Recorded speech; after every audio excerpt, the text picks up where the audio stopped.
And right now my hands are shaking. The reason is that I've not slept properly since I've heard this bill. And I don't know how it's going to be, given that most of us doesn't have supportive households. We cannot fall back on our families. Where do we go? Bill तो कच्चा है जी, पूरा कच्चा है जी, bill तो कच्चा है जी. Our education system should address this issue of gender identities and also of sexual orientation. Where we are born, how we are born, which place we are born, who decides? Nobody decides. Who is this government to decide? How to live, what to eat? Dr. Virendra Kumar sounds like an educated illiterate person. He doesn't understand what is equality, what is a fundamental right. He wants to create a bill that is questioning the very constitution of India. Have everybody settle down and move forward. That would be nice.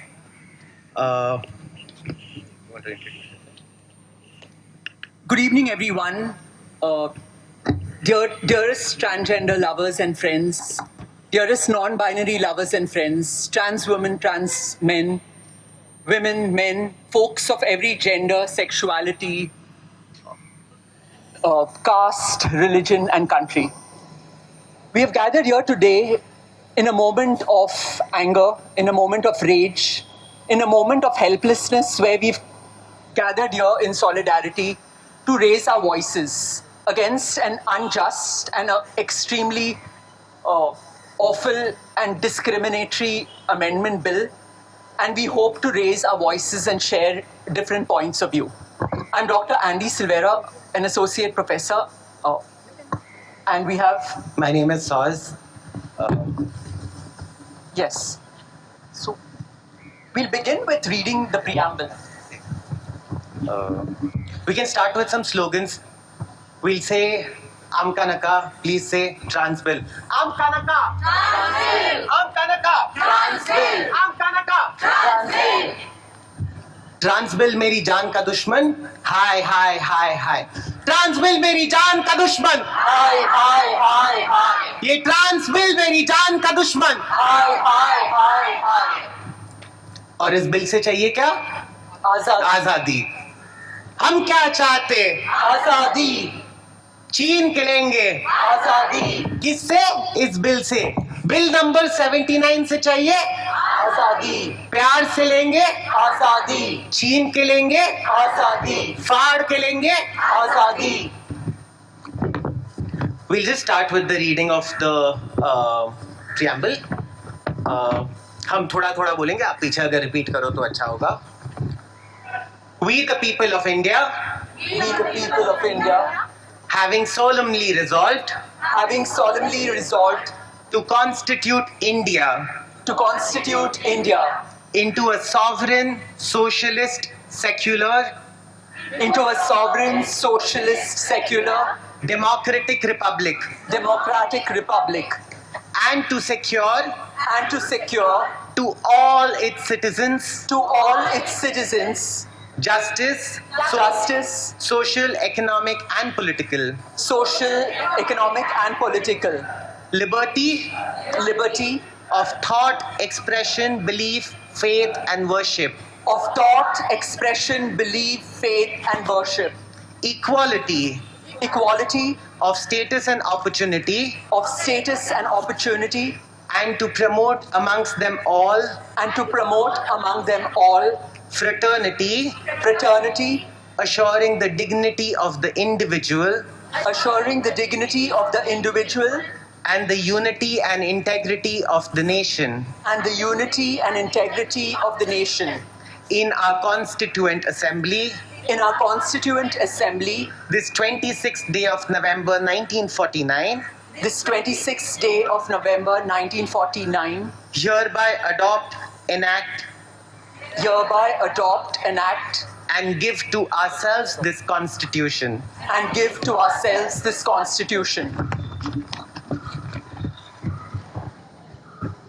We'll just have Rosh, if Rosh is around, quickly share some guidelines for the protest, and then we'll have Aruvi, who will read the statement for us.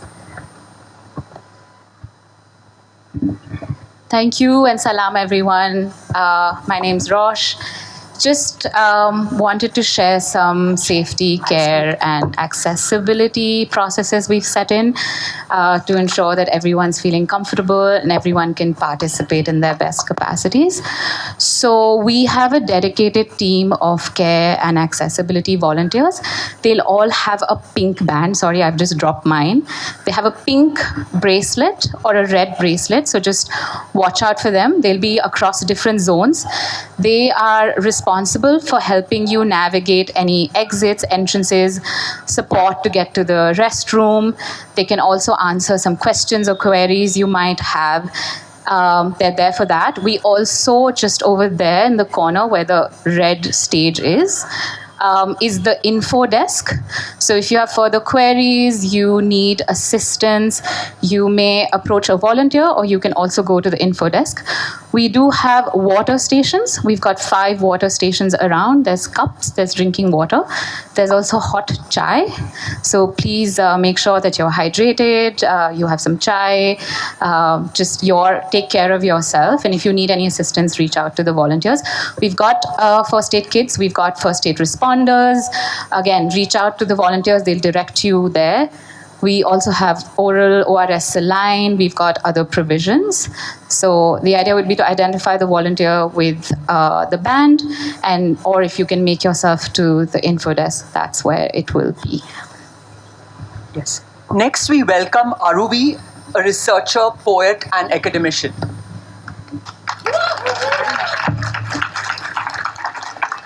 I'm not an academician. I'm going to quit academia. Thank you all lovely people for showing up in solidarity with us. We are truly honored and grateful to have you all. Just to see your faces it's very encouraging that we are not alone in this fight. So I'll be reading the public statement which was collectively put out by us. On the evening of 13th March 2026, the Union Minister for Social Justice and Empowerment of India, Dr. Virendra Kumar, introduced the Transgender Persons Protection of Rights Amendment Bill in the Lok Sabha. This bill, if made into law, will lead to the disenfranchisement of a section of persons by criminalizing lived realities of the transgender communities, removing access to community infrastructure and mechanisms towards safety, excluding a large number of transgender persons from its ambit. Ultimately, stripping us of our fundamental right to self-determination of gender identities. In addition, the proposed amendment weakens the already limited protections under the Transgender Persons Protection of Rights Act 2019.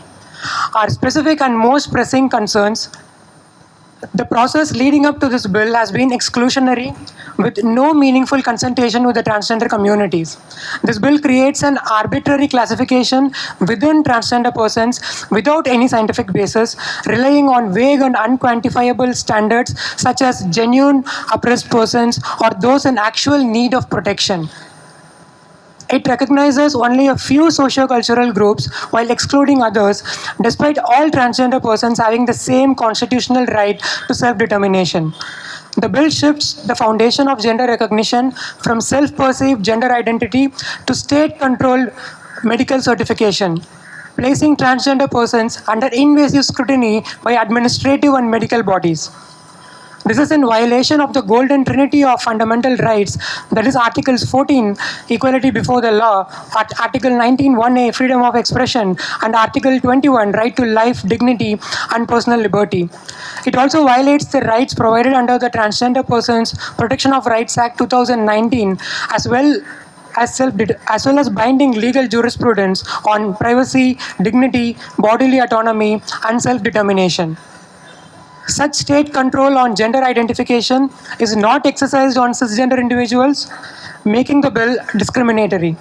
It narrows the definition of transgender to exclude trans women and trans men trans masculine and trans feminine persons, erases genderqueer and non-binary identities, and conflates intersex variations with gender identity, reflecting a lack of scientific and social understanding. It reduces lived realities to biological criteria while ignoring the complex intersections of caste, class, religion, culture, disability, and region that shape gender marginalization in India. Equally concerning is the introduction of penal provisions that criminalize vaguely defined acts such as alluring or forcing someone to become transgender, despite no evidence of such patterns. This revives colonial era logics that historically criminalized gender nonconformity under laws like the Criminal Tribes Act 1871 and similar legislation. Such provisions risk enabling harassment through malicious complaints targeting transgender persons, their support systems, families, and community networks. Trans individuals typically lead precarious lives, often depending on the support of community groups and NGOs for their survival. The amendment criminalizes individuals, NGOs, support groups, services, and networks that seek to support transgender individuals, including supportive families and friends of transgender children, doctors who might offer gender-affirming care, mental health practitioners, shelter homes, schools, emergency responders, and gharanas, with punishment ranging from 5 years to 14 years. This bill impedes our access to life-saving care and health services by gatekeeping medical treatments like hormone replacement therapy, mastectomies, orchiectomies, etc. It further violates the rights of intersex people, the same people that it claims to protect, by linking medical intervention to legal recognition, thereby impeding bodily autonomy. In doing this, the state effectively views intersex people as bodies that require correction to fit the binary of men and women. By introducing barriers to recognition and care, the amendment stands in direct contradiction of the principles and protections guaranteed under the Mental Health Care Act 2017. The requirement of external validation through medical boards fundamentally misunderstands the nature of gender identity. Gender identity is not contingent on institutional proof, but is a lived experience. I repeat that gender identity is not contingent on institutional proof, but is a lived experience. Imposing a burden of proof on transgender identities is therefore not protective. It is stigma reframed as regulation. In the name of protecting our fundamental rights, this bill systematically shrinks our rights by allowing the state via the police, invasive medical scrutiny, and administrative institutions to regulate our identities and bodies. The amendment therefore makes for a significant overreach of state power, moving beyond transgender and queer rights, extending into a broader erosion of civil liberties and personal autonomy. In Goa, the threat from these amendments doesn't land out of context. Only in 2023, we suffered a significant loss with the death of activist Diana Diaz, a trans woman and founder of Wajud, an organization that worked with the transgender community in Goa. Caused by systemic violence and medical negligence and natal family violence, her death stands as a stark reminder of the state's failure to protect transgender communities. A regressive national law that bases itself on trans medicalism, that is the idea that gender identity must be validated through medical or biological criteria, will not only fail to protect transgender people, but further exploit existing vulnerabilities. Shame!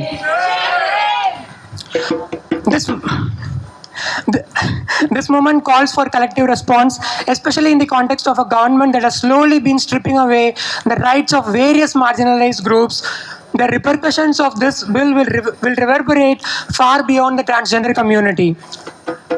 It calls into question fundamental rights and democratic values, determining who has the right to control one's body and identity, and whether the state may lawfully exercise bureaucratic and medical authority to supersede personal autonomy.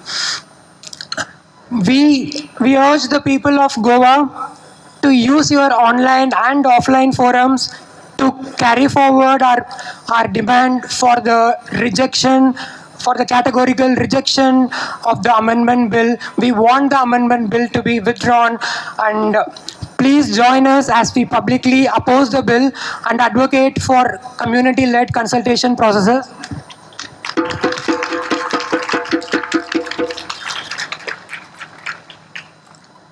Amplify the voices of transgender activists and collectives demanding accountability in the implementation of the existing Transgender Persons Protection of Rights Act of 2019, including setting up of welfare boards, shelter homes, and access to effective and quality healthcare, along with the demand for horizontal reservations for trans persons, protection from discrimination at the workplace and beyond.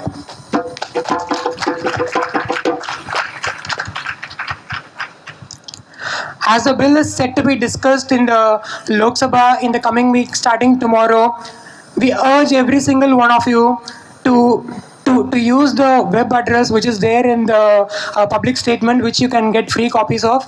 Like write to your representatives. It's like thanks to Zina, we have Zina Sagar who has been coordinating things across India, and they have made it very easy for us. The template is available right there.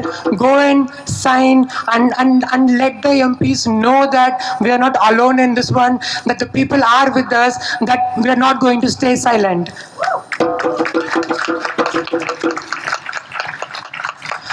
We reject a future built upon exclusion, regression, and control. Together, we can create a principled path forward, upholding autonomy, empowerment, and justice for all.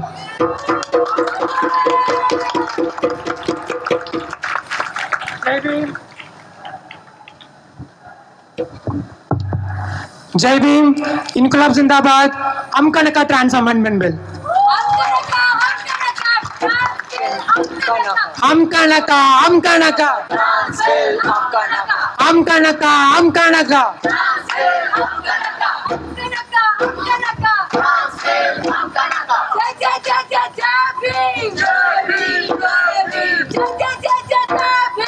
Jai Bhim, Jai Bhim. Savitri Jai Bhim. Jai Bhim. Savitri Jai Bhim. Jai Bhim, Jai Bhim. Inqilab Zindabad. Inqilab Zindabad. Inqilab Zindabad. Zindabad, Zindabad.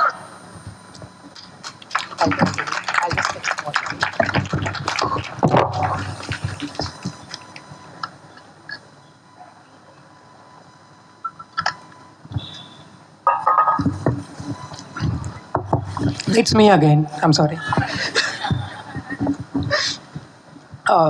So we would like to set the context further by having some people among us talk about our personal journeys, and particularly in the context of being a trans person in Goa. So I'll start it off. So yeah. Once again, I'm Aruvi. I'm a trans woman. Surprise, surprise.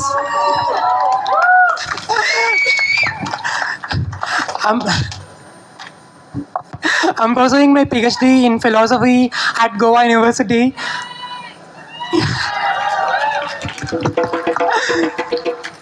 And I have been in Goa for more than 5 years.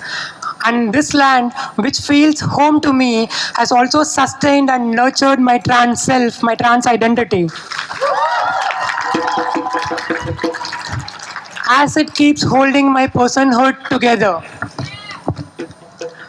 It is almost commonsensical that the bill is an assault on the gender diverse populace of this country. Legal experts, human rights defenders, and people from the community and allies have already unpacked the bill clause by clause to say why the bill is utterly undemocratic and unconstitutional. So what I would like to talk to you about is this. If the bill is introduced, what happens to me, the individual standing before you, and by extension, my friends, my family, and allied life-saving healthcare providers? I hold a transgender identity card issued by the District Magistrate of North Goa under provisions of the 2019 Act. If this amendment bill becomes law, it would imply since I'm neither an intersex person nor initiated into the limited socio-cultural identities like Hijra, Kinnar, Jokta, or Aravani, it would imply one thing, that I am a person, quote, who has been by force, allurement, inducement, deceit, or undue influence, either with or without consent, compelled to assume, adopt, or outwardly present a transgender identity by mutilation, emasculation, castration, amputation, or any surgical, chemical, or hormonal procedure, or otherwise, unquote. Boy, has somebody sat with a thesaurus. My autonomy and right to self-determination are already robbed from me and replaced by an infantilizing passivity where I am incapable of consenting to my own right to expression, hence the phrase either with or without consent, compelled in the same breath. So now the state has already decided that I have been forced, with or without consent, compelled to express my self-identity as a transgender woman. It doesn't stop there, it gets worse from here. So now, who compelled me, who forced me, who allured me, who deceived me, who unduly influenced me with or without my consent, who compelled me to assume a transgender identity? Who has given me chemical or hormonal procedures or otherwise? Is it my psychiatrist who diagnosed me with gender dysphoria? Is it my endocrinologist who supports me with literal life-saving, gender-affirming hormone replacement therapy? Is it my trans friends who go to all extents to keep me alive and remind me that there are so many ways of existing beyond the gender binary that was forcefully thrust upon my body without my consent? Is it my cis women friends who hold me always close together in sisterhood? Or is it my family of origin who after much struggle now recognize and affirm me as Aruvi, as a trans woman?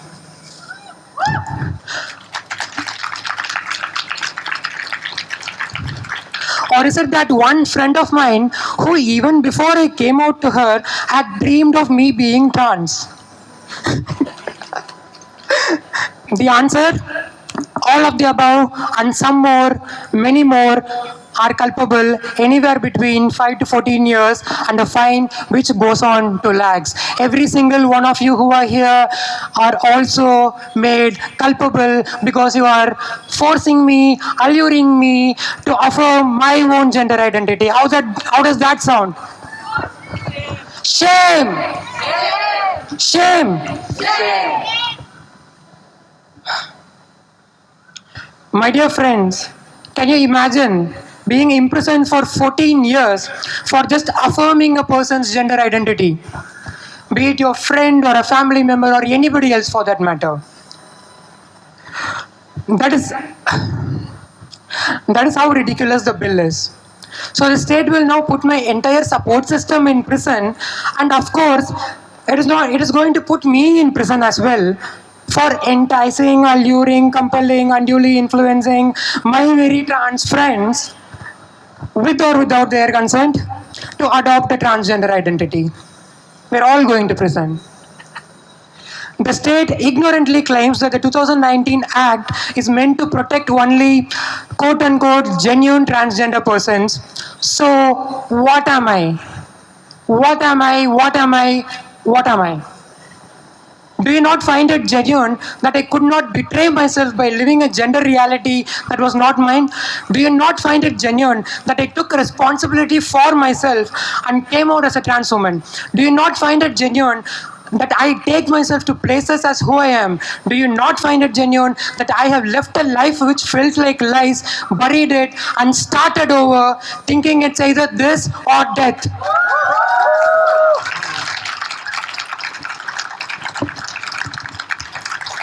Oh, and I'm a PhD scholar who thinks about the very question of authenticity. How ironic. My life and research compel me to say authenticity itself is not one but many. How then does the state define who an authentic trans person is? That too in two subclauses, of which one of that commits the fallacy of a circular definition. Ignorance, ignorance, ignorance at its peak. In the state's eyes then, I would not be a genuine transgender person. It is not difficult to see the pattern here. The patriarchal, paternalizing state tells me, no, you are forced to become trans. You are a victim trans. Nevertheless, you still go to jail. The state always knows what is best for its citizens. Does the despotism sound familiar? That the state always knows what is best for its citizens. The chief economic advisor of the Ministry of Social Justice and Empowerment for the welfare schemes for transgender persons was reported saying yesterday to a National Council of Transgender Persons member, we did not find the need to consult the council on the bill. The National Council, which was constituted under the Transgender Persons Protection of Rights 2019, they did not find the need to consult the members because we know what needs to be done. Shame! Absolute fucking shame. Shame! Shame. Shame on you, Yogita Swarup. The arrogance is scary. The arrogance is scary. We know what needs to be done. We know what you are. We know who's genuine, who's not. They say we know because it is we who decide what gender is. You have read Simone de Beauvoir, you have read Judith Butler, you have read Sandy Stone, you have read Julia Serrano, you have read Sarah Ahmed, you have read insert any queer or trans theorist here that you have read. They're all culpable now. But lucky for them, we do not have international jurisdiction. We have left that to other fascists like Trump. So yes, the state says, we know what you are, we know who's genuine, who's not, we know, because it is we who decide what gender is. If we want to cut hills and convert them into settlements, we are capable of redefining what a hill or a slope is. And I'm sure that is all too familiar for us folks in Goa. I would also like to add here Amka Naka 39A.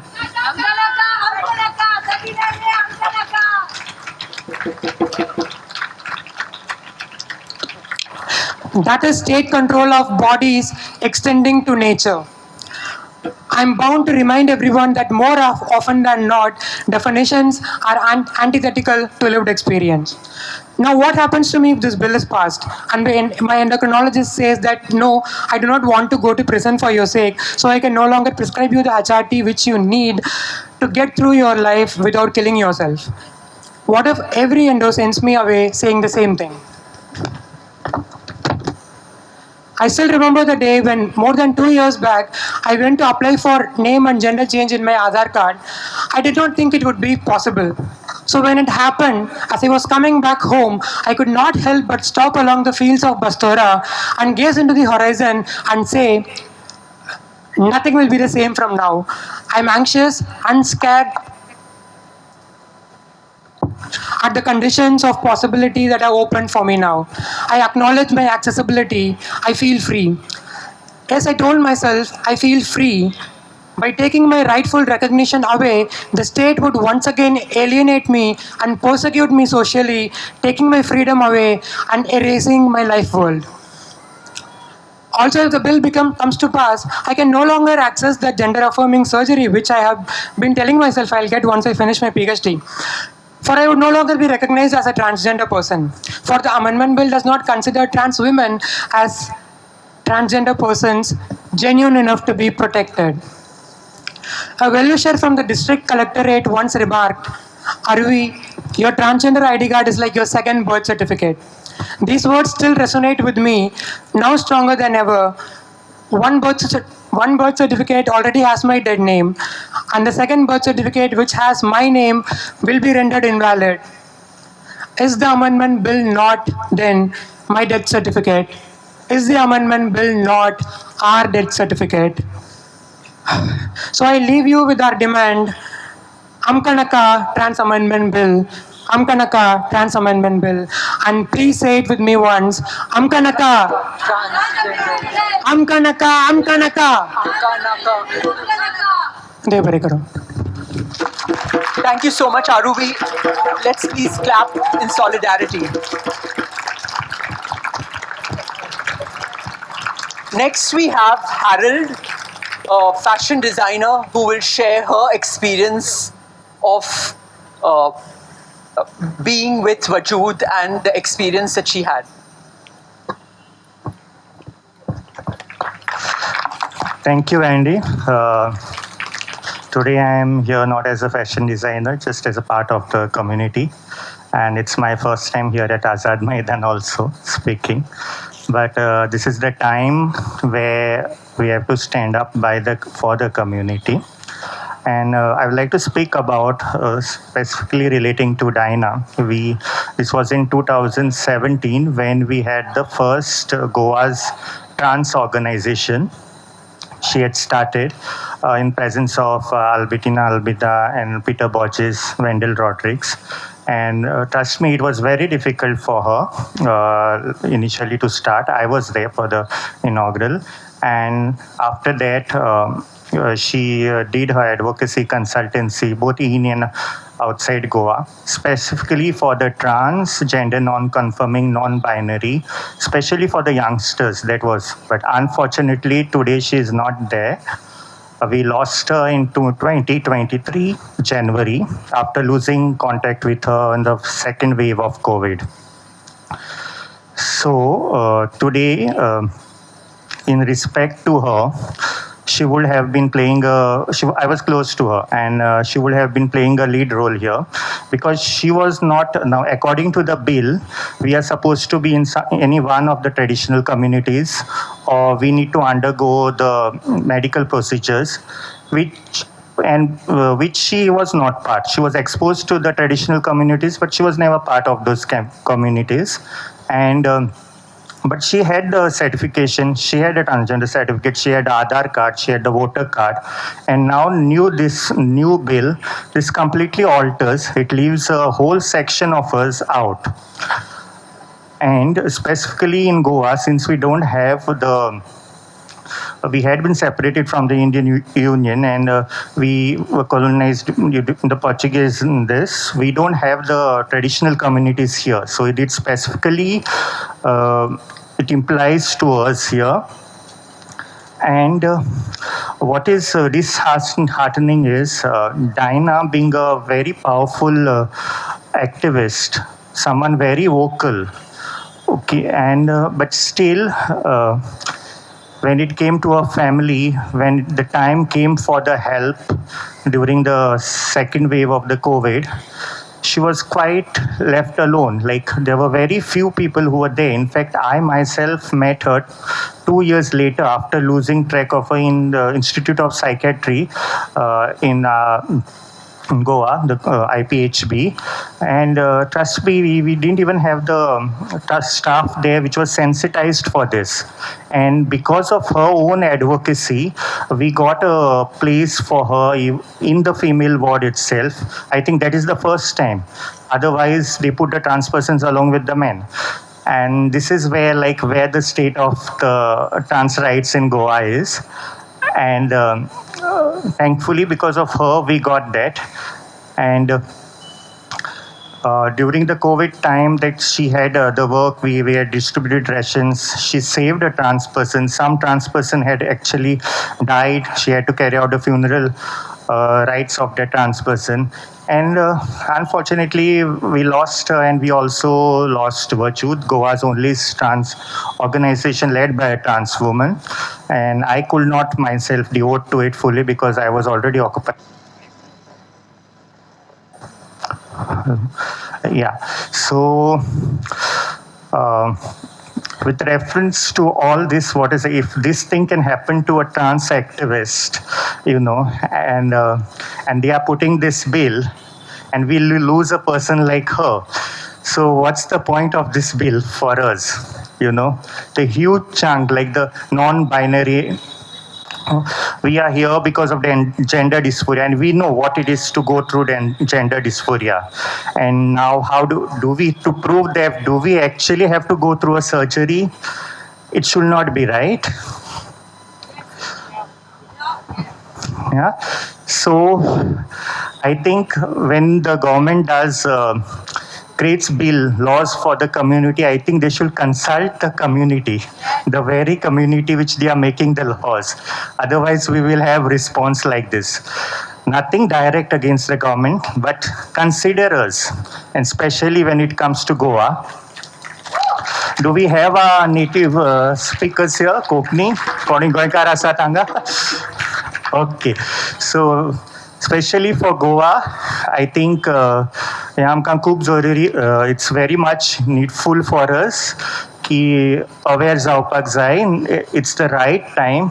आतां न्हू जाल्यार केन्नाच न्हू. So I think as laymen, I'll thank everyone who is gathered here from the community, allies, activists, media, even the police is guarding us, protecting. So, and I just hope we go through this well and we manage to get, in fact, we should get, right? Okay, good for the response. And I'll say that definitely Bill Amka Naka. Actually, Amkan's Naka, it's Bill. Because there is no point in context of Goa. I don't know how it will help us. And I'll just take care everyone and thank you.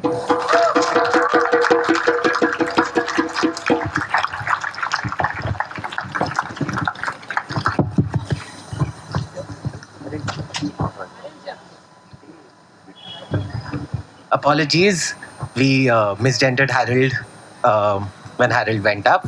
They use their pronouns. In case someone's reaching out to them, please try and make it a point. I just want to request everybody, if we can take a moment of silence for Diana and all the trans ancestors who we've lost, on whose shoulders our fight stands, on whose shoulders we stand, our lives become possible. If folks who can stand, please stand. If you can't stand, please stay sitting. But if you can join in a moment of silence, that would be nice.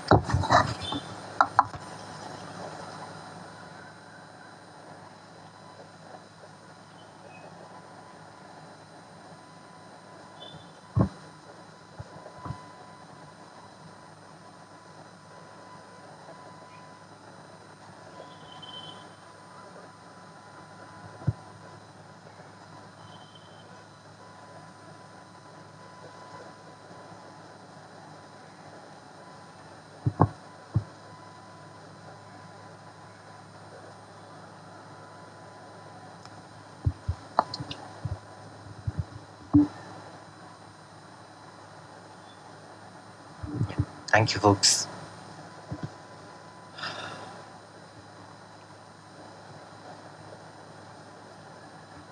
Thank you, Harold. I think as Harold said, ask us before you make laws about our bodies. There's not a single trans person who wants this bill. Then why the hell have you tied this around our necks? Next, we have Aryan, who's a mental health professional. They'll share with us.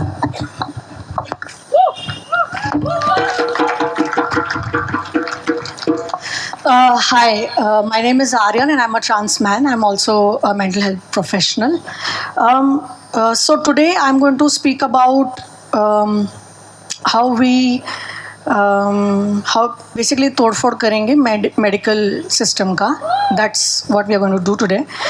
So first things first. So the makers of the bill fear trans people because they don't understand trans people. Is that true? No.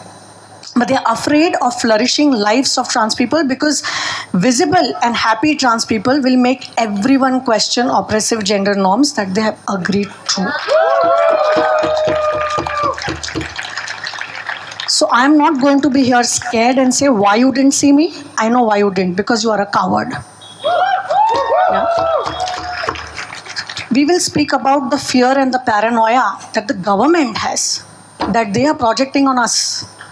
Right? So fear and the paranoia is making them question who real trans person is. And then who is getting, we are all influenced by the West. We are influenced by West. That's why we have trains. If we weren't, I don't know where, probably we will still be on bullock carts. So let's talk about what influence it could be like. First, we'll go with the medical that the bill says about that we have to get the medical practitioner who will decide of who we are. Now, when we study medicine, medicine has always spoken about the biological sex. Man, woman, like not man, woman, but male, female, and intersex, right? So my point is that when you have no idea what gender is about psychosocial. Gender is about the lived experience. So stay in the lane. You don't even qualify. This is not your expertise. Please go out. Right? Yeah, that's the other thing. But the point that we are saying that medical and biological essentialism on understanding what transness is in itself influenced by their fear, is influenced by their threat, that they are scared. So scared that they want to violate and use every system against us. Second, the expertise that they are talking about, they can't be trusted. No matter what medical fraternity institute you talk about has always been influenced by what the Supreme Court is saying. Supreme Court came up with criminalizing 377. Everyone is criminal. Psychiatrists wrote about it. Medical fraternity wrote about it. When it was read down, suddenly we all became, oh, no, all this is normal. So now you are only not, you have lost your insanity, like you have lost your sanity. On what basis are you going to judge us, who we are? We can't trust you. You are not in your sane mind because you are influenced. And then you are saying we are influenced. You are influenced by the politics, by the religion, by everything else that's around you. So you are not trustable. And hence, ये मेरी expertise नहीं है, so I'm not going to get into it. That's what you need to learn to say. They don't know, and I have, so the research that we did 3 years ago on 3 cities, where we found out the results that said like the psychiatrists, therapists themselves didn't know what and why they are doing. It was just the protocol that they followed, and you can check all those quotes in our trans mental health care guidelines that had come out, and you can download that on the TIS website, which will have all the quotes saying that they don't know what they are doing and they are just doing it because they are fearful. So, and then we are also very much going against the ICD, WPATH, IPATH, all of these organizations, and especially when we were the ones in the UN convention, we said that we believe and we know and we acknowledge that there is psychosocial disability, and then we are ourselves going against it. Because transness, gender, oppression, all of this is psychosocial disability. So we ourselves don't know what we are talking about. So the bill itself is contradicting its own stance at the national and the international level. And then of course, fear leads to medicalization and pathologizing. So now they are trying to find the gene that got us influenced. Second, the point is the gender affirmation surgeries and gender affirmation care. When we talk about that, talking about gender affirmation, we can't just be talking about it in the medical terms, which I've clearly said, that it has nothing to do with medical, it has nothing to do with medicine. They can only come after, when we say we need you to do our surgeries, not before to legitimize or validate. Because it's not your expertise. It's not. You don't learn gender.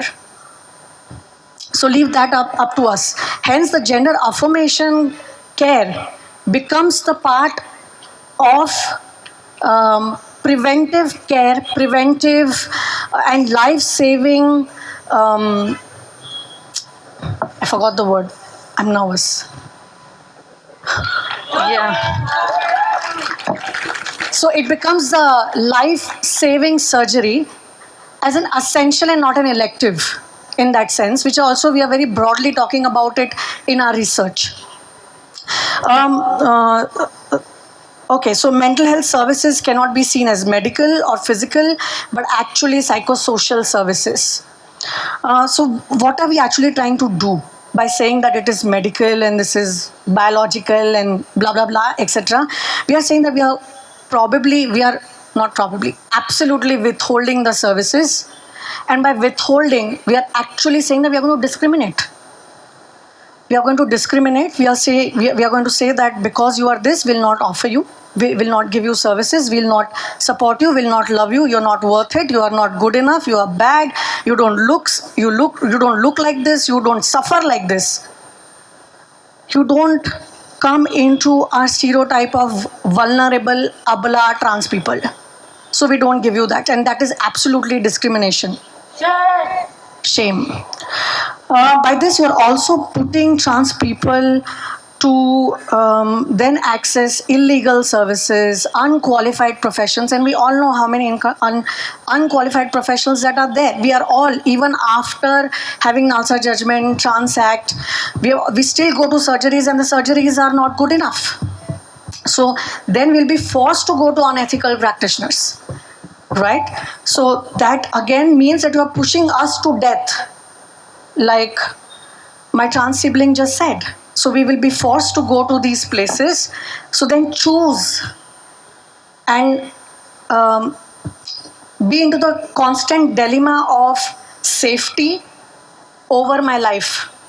I can only either be safe and not go to these places, or die, or live, which will finally get me to depression, anxiety, panic, suicidal, bullying, harassment, etc. Then we're also saying that you need to be fearful to reach out to medical practitioners, mental health practitioners. So you are pushing us to be fearful to access these services, and not just push, but also threatening our support systems to come. मैं तेरे को support नहीं करेगा, तू तेरे को भी support करने नहीं दूंगा. What is this threat? This is only coming because you are fearful. You are fearful that we have the capacity to live with happiness, with that choice. And by all of this, when we talk about therapy, because that's my subject, we are saying that it is absolutely going against the basic framework of therapy, because therapy is all about confidentiality and access of care, also according to the Mental Health Care Act 2017. Please go through this. This act says that the person needs to access care without being discriminated. All services, including social, sexual, social, psychosocial disabilities, all come into the access of care under the Mental Health Act. So, furthermore, the other point that has been raised in the bill is about including parents and doctors, who will be basically deciding who we are.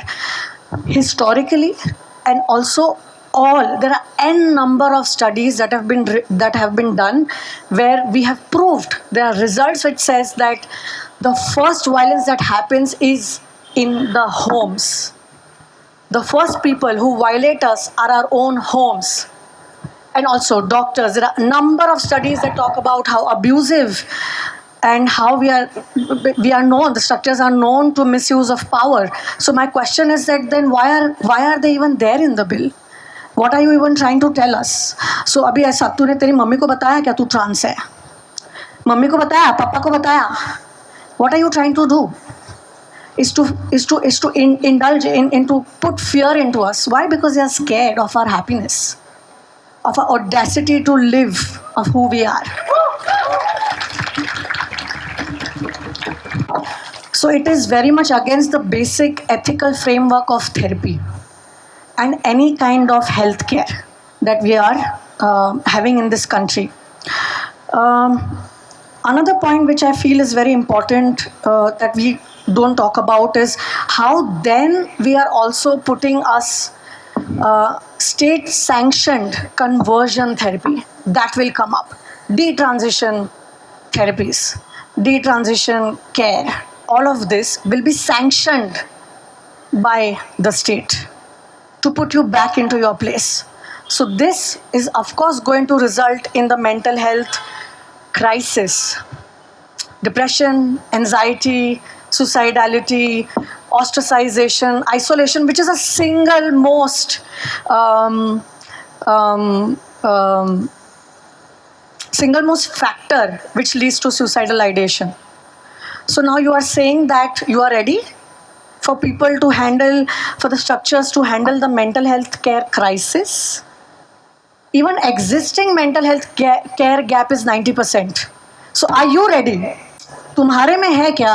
हम तो कर लेंगे, तुम करोगे. Will you be able to help us, support us to detransition, to take care of us? No, you don't have it in you.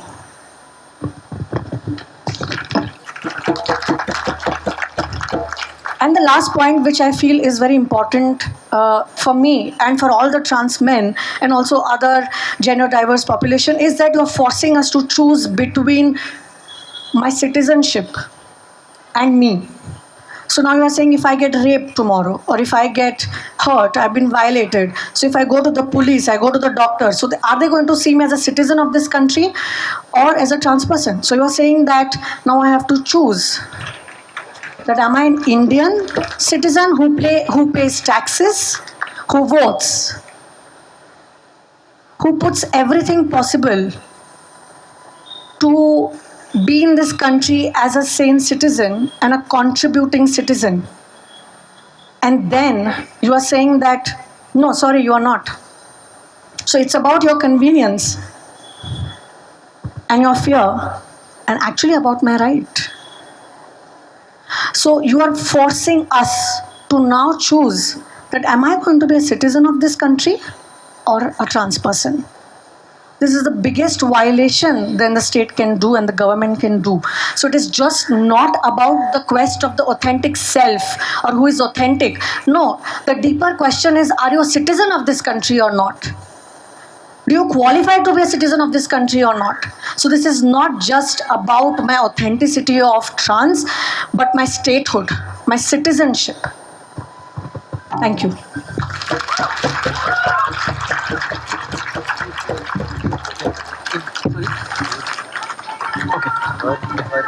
This is Amka Naka. Amka Naka. Zindabad. Zindabad. Thank you, Aryan. That was really helpful. Next, we have Zina Sagar. She is one of the first trans woman producer.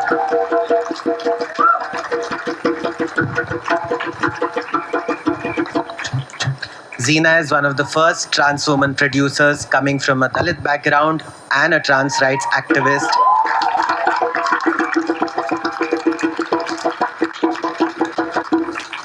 She is coordinating a large-scale campaign against this bill nationally. Thank you for your efforts, Zina.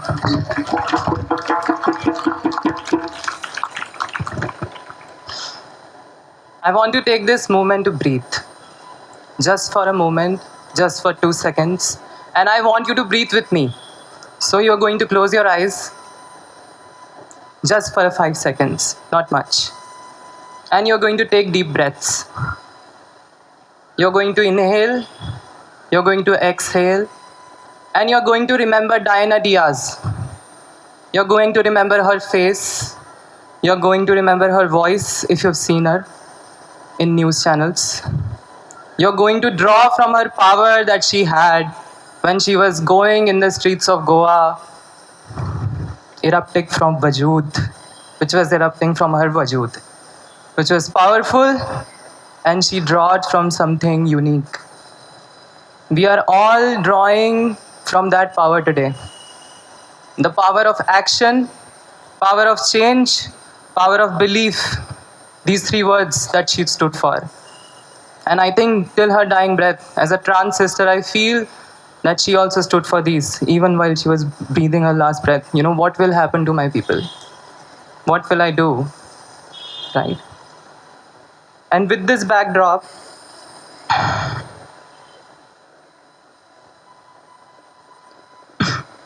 I stand here today, drawing from the same power.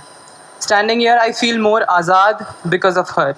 I feel like I'm channeling something that existed before me, something that moved through her when she stepped into the streets of Goa. Hello everyone, my name is Zina.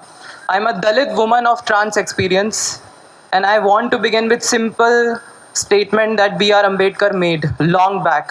Educate, agitate, and organize. And this is why we are here today. For a long time, I found myself questioning my womanhood. I have had a difficult relationship with life for as long as I can remember. I came out when I was 27 and I'm 30 now, so it's been 3 years. I was born in Jaipur. I left everything behind and moved to Calcutta to start an entirely new journey in media. I was a cost accountant before, then I came into media, then I had to work my through it. I was part of this institution called Satyajit Ray Film and Television Institute, where I was the first one apparently, and I had to go through so much because I was denied hostel there. Then I had to write to ministry letters, just give me my right, give me my dignity, and say all these words again. By the way, it was all coming from 2014 judgment, so go figures, right?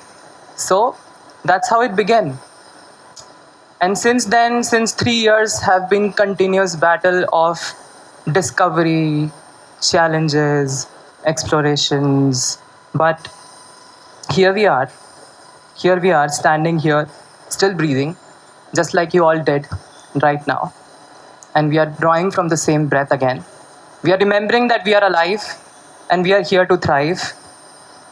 I also saw people like me stepping out into the world and creating. I saw people loving each other openly. I saw women holding hands and not calling it friendship. I saw individuals choosing to live as they had imagined themselves to be. And slowly, something shifted inside me while I was there. Now, I'm going to switch to, which is not a speech that I prepared, but I'm going to speak from my heart, because I think this is where it is coming from.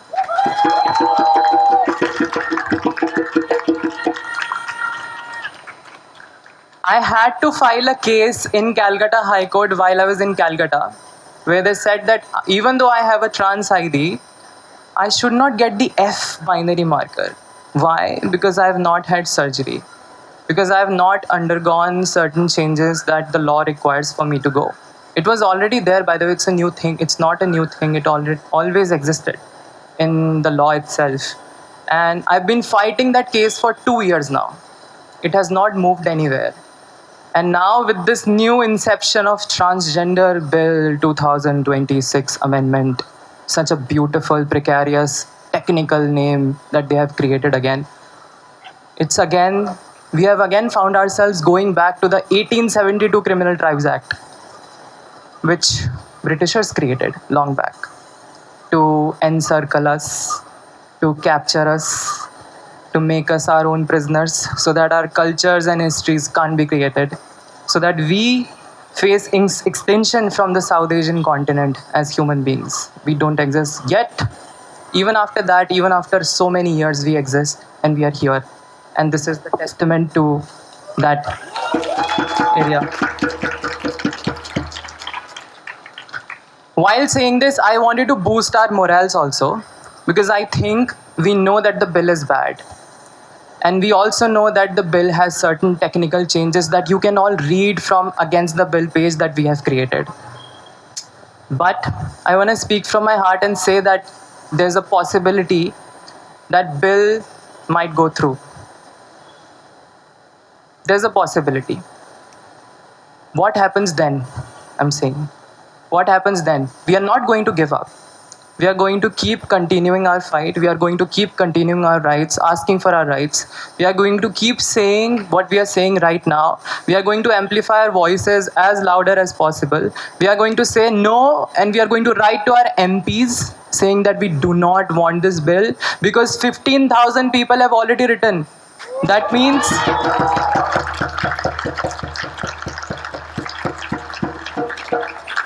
means India is listening.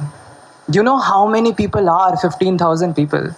We are merely, I think, 300 people here. Imagine this whole Maidan getting filled, and even the whole Panjim market. That many people we have who has supported us. And that's amazing. More are writing. There's public hearing taking place right now in Delhi with member of parliaments where people are representing their views. They are putting forth statements. And all of us are trying to gather this movement to create some sort of chain. A chain that says that we fully, as people of this country, as people of one of the largest democratic republic in South Asia, which stands at 140 CR in population, right? We single-handedly reject this bill. And even when this, not in its partiality, but in its entirety as it's existent.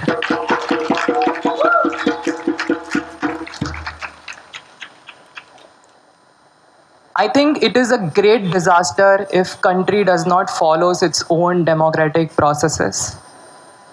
Like how National Council of Transgender Persons were not consulted before while drafting this bill. And it is a great travesty that we are seeing this right now. And I think it is also in some ways how Library of Alexandria was burned and the knowledge was completely lost from the face of the earth. We created institutions to help ourselves live better lives, but we stand at a juncture where we cannot even articulate our thought, where we have to define our genders from our ID cards, where I have to say that, I take hormones, that's why I'm a woman. So please give me F. But I reject it because my gender is my heart. It's within me. No paper can say, no paper can tell me who I am. Nobody can tell me who I am, what I want, whom should I love. I am also a proud lesbian.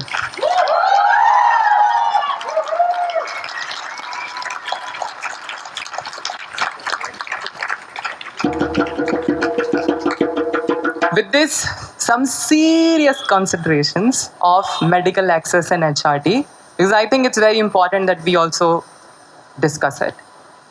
Those who are planning to transition or going to avail transition in future or by any chance considering HRT, please do not panic. There will be things available for you. It's not end of the world. I've been hearing, because I have been running a group of 900 people strong. We have a community of 4,000 followers, 20 lakh reach, 2 lakh accounts reach right now, who are constantly messaging us for various things. So I'm hearing this again and again, Zina, what will happen to us? What will happen to us? Right? You will remain, you will exist. We are here with you, all of us. We are all fighting. We are not dead. And we won't be. Because Diana is still alive within me. And Diana is still alive within you. That's, I think, where I'm coming from. And with this, I think this bill also, it's not only undemocratic, it's completely casteist as well. What you see here is 1% of 1%. And rest of it is in rural Indias, where we do not go, where we do not speak their languages, the languages that we do not understand also. They're living there, they do not have any access, they're not part of any institution. They're also not part of any system right now. Not at all. And they will not be having any chance of getting included in the system if this bill passes, which is getting tabled on Tuesday or Monday, I've been told, or Wednesday. But there's going to be a lot of support. It's going to be a long fight. We will probably have to look for Supreme Court. It is what it is. But I just wanted to say this one last thing. I think it's very important. Emily Dickinson once wrote that hope is a thing with feathers, right? But I say that each of you is a feather. And feather together creates a wing.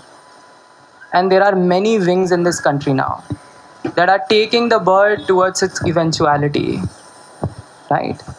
And this eventuality will be our liberation, will be our liberation of ourselves, of loving us, of loving them. And with this, I conclude. Thank you so much for your time.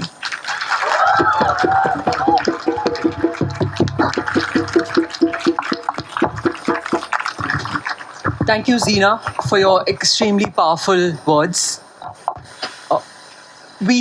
So we're going to continue with speeches, but at this moment, I would also like to thank each one of you here for showing your solidarity and support. And I'd also like to thank a few people in particular. Cecil Rodriguez, Fernando Velo, Geeta Pandit, Dean De Cruz, Pooja Mitra, Tanya Devaya, Amreen Sheikh, Gauri Diwan, Sudeep, as well as friends and activists from the Armchair Mole movement and Heritage First Goa. Thank you all for your support and for your solidarity. We have coffee and tea on the stage. Please help yourself at any moment that you like. We also have restrooms here. And if you need any support and help, there are some folks with pink ribbons. You can approach them for help. Next, we have a dear friend, lawyer and activist, Albertina Almeida.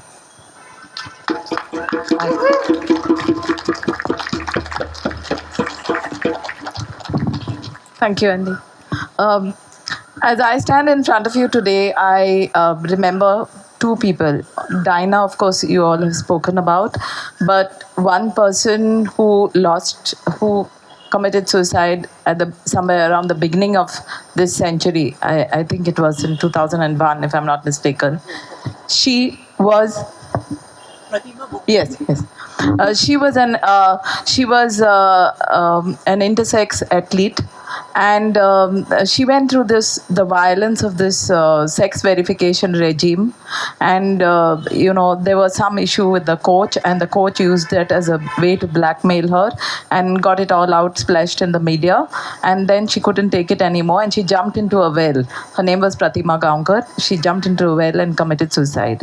So the reason I'm talking about this is because this bill is going to drive everybody to go through these sex verification regimes. And we understand what these sex verification regimes are like in a scenario where, and I'm speaking of Goa, we have had a chief minister in Goa saying transgenders are God's mistake. Okay, so if we have this kind of a setting, you can understand what it will mean if the definition of transgender is narrowed in the way it is. This is one thing. The second thing is, as far as Dinah is concerned, apart from the various aspects that people spoke of, and there was the whole question when she, somewhere during COVID, she contracted some illnesses, and then the state hasn't, despite the NALSA judgment, the state hasn't really provided and made effective provisions for homes, etc. And facilities really for transgender persons. So what it meant is that when she was ill, she had to turn to her family because the systems only know these things. And when she turned to her family, the family was always opposed to her coming out as a transgender person. And since they were opposed to her coming out as a transgender person, they wanted them to retain the male identity and the male name that they had been given at the time of birth. Now, she was not allowed access to the phone, and I'm saying this because I know this. I can say this personally because I was coordinating a group called COVID-19 Goa People's Responses, and all of a sudden she was out of the group, and I knew that something was amiss, and then I realized that she's denied access by the family. Now that is when the question arose as to what can we do. Now, even despite now, these laws are going to criminalize anybody who helps. But here, where the family is saying they are male, and then we try to go in and say, look, they're not male, and we will like to help them get out and get into a space that's better. Do we have the space for that? No. So if it was like that before this bill is being passed, what will it be after this bill is passed, where people who are trying to help will get penalized? So this is what the lived experiences must count. And this is what brings me to another issue, that if we are talking of laws anyway, any laws have to come through consultative processes based on the lived experiences of the people that are the stakeholders in that. This has not happened. As someone just narrated, the experience of the meeting, the recent meeting, I think about 2 or 3 days ago, with which was supposed to be with the minister. The minister didn't show up, saying he was unwell at the Government of India level I'm talking of. And they sent somebody else and they said, we've decided what we want to do. Now, let me say for a minute that these provisions are, are debatable. But if these provisions are debatable, they have to be debated with all the people who are seen as the stakeholders in that community, and generally stakeholders on various issues concerning this. But that process has not happened. That's a process that activists all over the country have been speaking about, that any legislation has to be coming through consultative processes. And then we also have the 73rd and 74th Amendments, where people have insisted that laws have to be enacted, that our zoning, the space uses, etc., have to be through democratic processes of consultation. So now, in the face of all this, this is happening. But let me tell you, this is not an isolated law.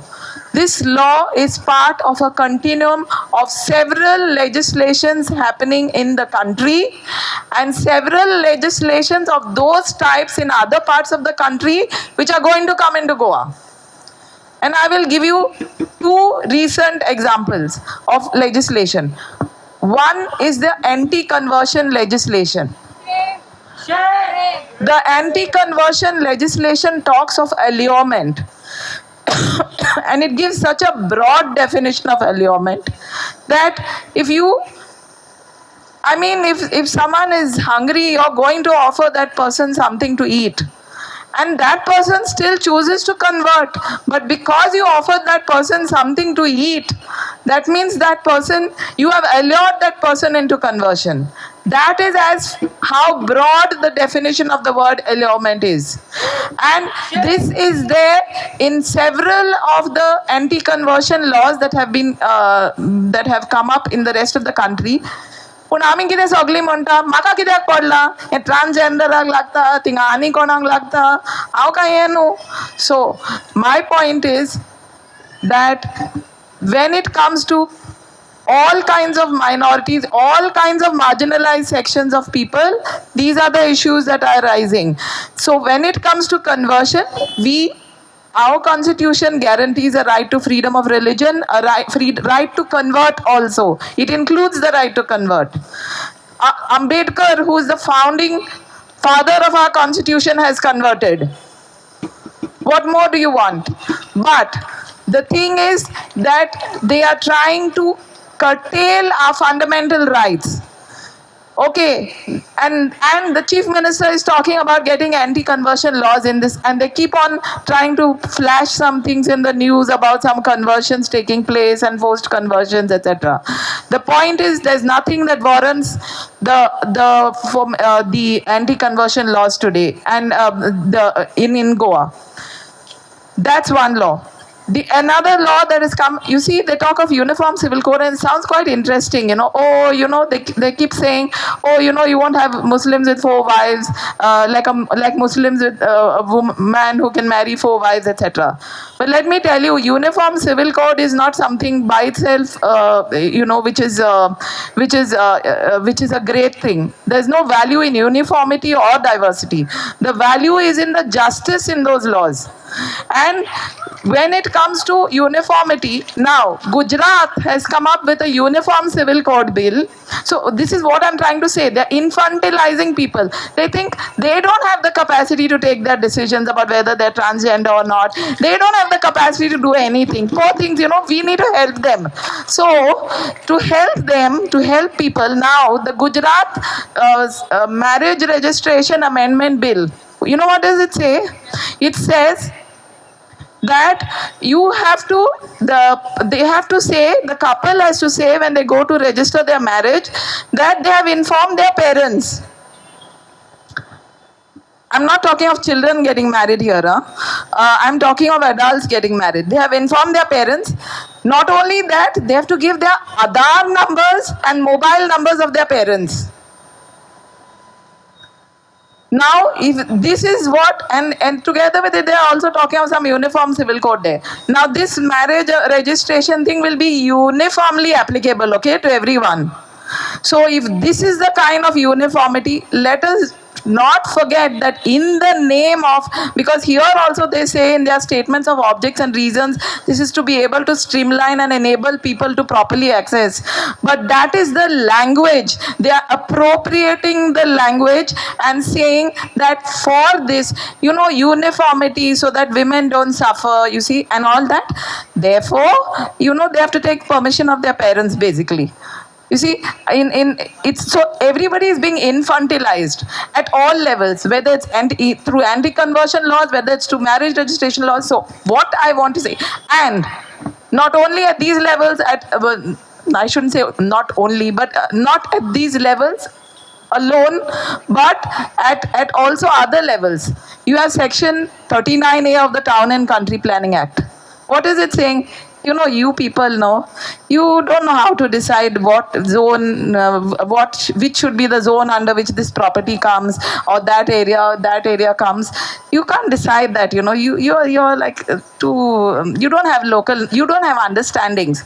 They're forgetting our innate knowledges, our local knowledges, our professional knowledges. So we, the government, shall decide for you. So you see, this is a pattern of laws that are taking place all over the country and also in Goa, and also coming soon to Goa. That is why we all need to join hands across movements. And I am not ashamed to say, or not frightened to say, that I am speaking against the government. It is against the government because this government is coming out with these laws. If it was another government that was or some other party that was in power and was coming out with these laws, I would say yes, I am speaking against this government which is of this particular party. But just now it is a particular political party. It is the Bharatiya Janata Party that is ruling, and it is they who are in power. So I am speaking against the BJP ruled government.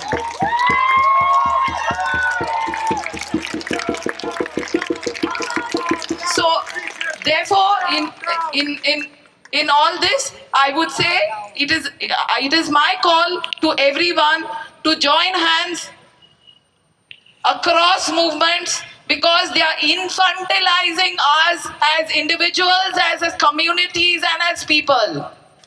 They say we don't have the ability to take our decisions.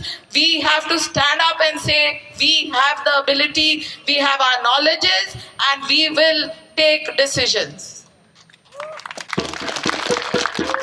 And processes have to be consultative before any legislation is enacted.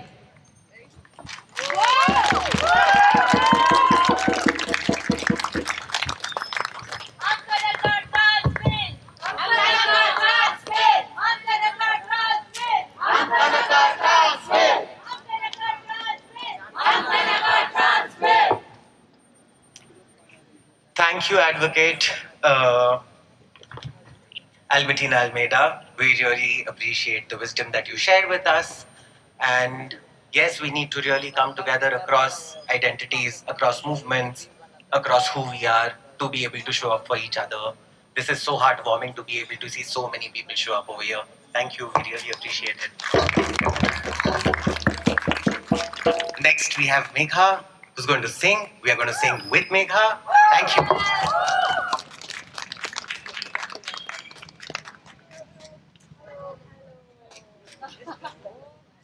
Hello, hello. Hello, hello. Hi. Okay. So I have some announcements from the care team. So for folks who have just come in, just so you know, there's a group of people there whose only job is to make sure that you are well hydrated, well chaied up, and comfortable. So find a volunteer with a pink band around their wrist. There is chai, there is water. They told me to say something else. I'll return to this, but there's electrolytes. So find a volunteer if you need something. Okay, we're going to sing. I highly encourage you to move because you've been sitting for a while. So highly encourage move. Get up perfectly fine. We're going to sing a song that was written by some folks in Bombay. This is a song called Dil To Kacha Hai Ji. So, simple. I'm just going to sing the song first so you get a sense of it. There are words going around. There's a couple of printouts that we have. Rosh is there. Yes. So if you just share a printout with a friend, get access to lyrics, it'll make life a bit easier. Okay, good. So this is a song that you may be familiar with because of Bollywood. Thank you. And so we've just changed a couple of lyrics and we will sing together. For those of you who have received this by message, you will see that at some point, and thank you, San, for calling attention to this very important spelling mistake. At some points, I have typed out Dil To Kacha Hai Ji, and at other points, I have said Pura Kacha Hai Ji. You can see that this is an important distinction to make because kacha is raw, baseless, nothing, and kacha on the other hand is underwear. I think you should feel free to change that imagery in your head, play with it. If you feel like you want to go Dil To Kacha Hai Ji, that's fine. If you want to go Dil To Kacha Hai Ji, highly encourage you to imagine that. No worries at all. Good. Okay, this is how it goes. Oh. Kala, I need hands to clap. Can you hold the mic?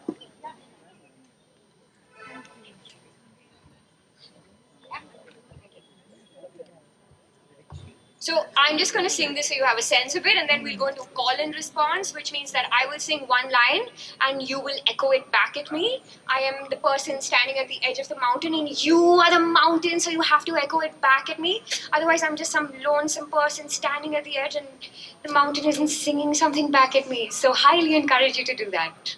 Okay.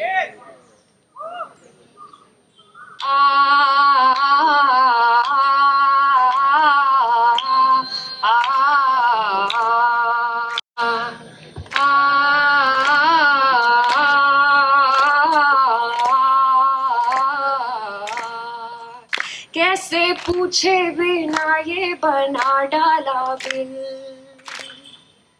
कैसे पूछे बिना ये बना डाला bill कौन है हम ये हमको बताएंगे फिर मेरी पहचान मेरे ही अंदर छुपी डॉक्टर साहिब की हमको जरूरत नहीं सब्जी नहीं है भाजी नहीं है इस बिल से बिल्कुल राजी नहीं है हक अपना हक ऐसे अपनाना छोड़ेंगे जी बिल तो कच्चा है जी पूरा कच्चा है जी बिल तो कच्चा है जी पूरा कच्चा है जी and then we'll end with a bill to and screaming kacha hai ji. Okay? So let's do this together now, okay?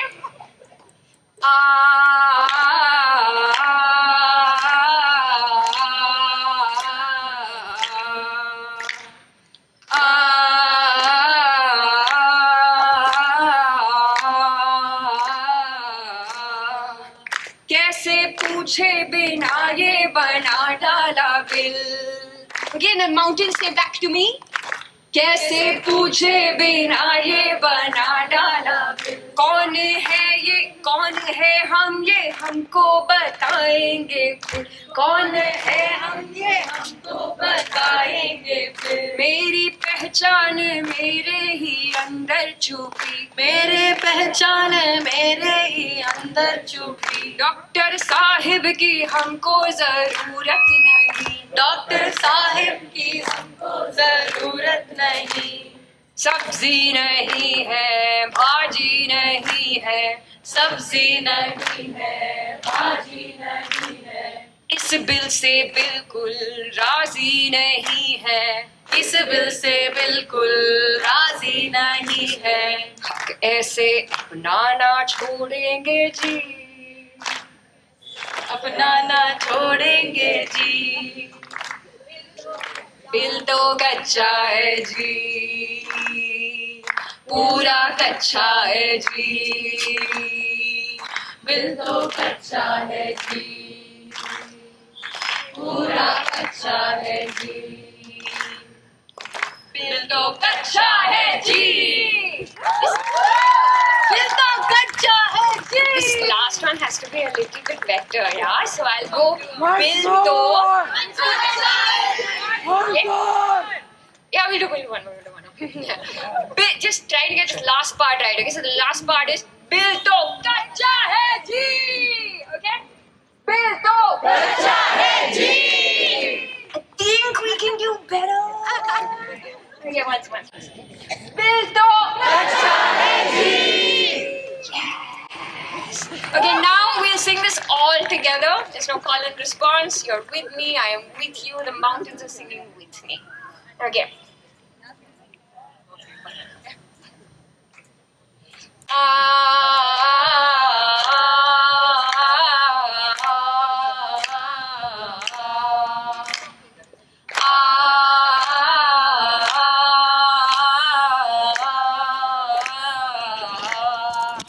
कैसे पूछे बिना ये बना डाला बिल. कौन है हम, ये हमको बताएंगे फिर. मेरी पहचान मेरे ही अंदर छुपी. डॉक्टर साहिब की हमको जरूरत नहीं. सब्जी नहीं है, भाजी नहीं है.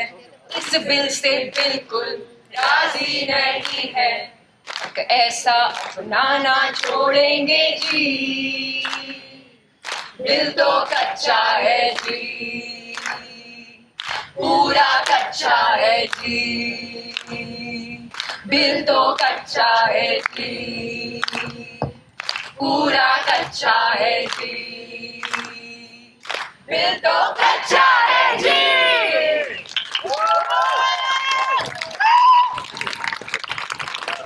Thank you so much, Makeup. Next we have Juliana Lohar, a human rights activist and a fellow global and a Ford Global Fellow, as well as the founder of Anyay Rahit Zindagi, an organization working with commercially exploited cis and transgender sex workers in Goa. Welcome, Juliana.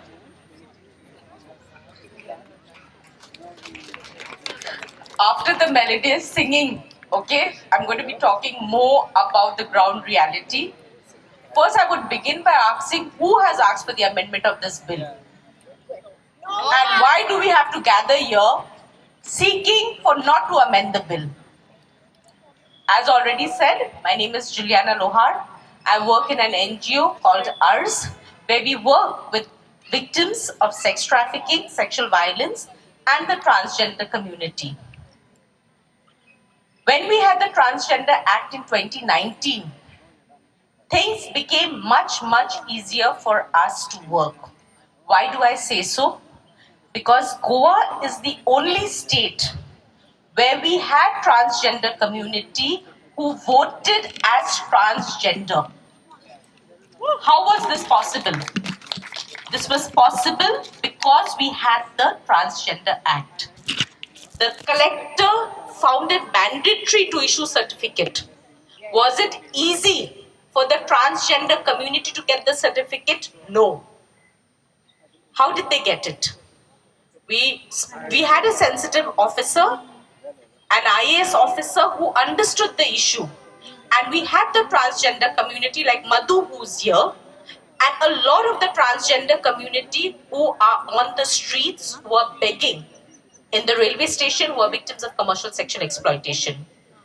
In Goa, they managed to get their transgender certificate, get their voters' identity, and cast their vote as transgender and not as male or female. They got their own identity. This was easy because we helped them, went to the collector, they got the certificates. अब internet में करने का था, मिलके वो IAS officer बैठा, कर लिया. If there is an amendment, what is going to happen today? Do you think it's going to be possible for them to get the certificate? Doctor certificate चाहिए, किधर से लेकर आएगा उन लोग doctor certificate? We are talking about these persons who have been disowned by family. Family has put them out. Family has not accepted them. They have been on the street. They have lived away in groups. Do you think they're going to trust the state? Do you think they have the capacity to go and get a doctor's certificate to prove their identity? Who has asked for this amendment? And is this amendment necessary? I think it's important we need to hear the voices of the transgender community and give them what they want. Include them in all aspects of the society. Madhu, I think, will be speaking. She has been appointed by the state. Today she has an identity. She's living like any one of us because she's proud of her own identity through a simple certificate of the transgender certificate. So I think it's important, if you're asking for amendment, we need to hear the voices of the transgender community. Are we looking at the amendment? We have the Transgender Act. Has anyone reviewed it? Is there audit done on that act? Have we looked at what about the youngsters?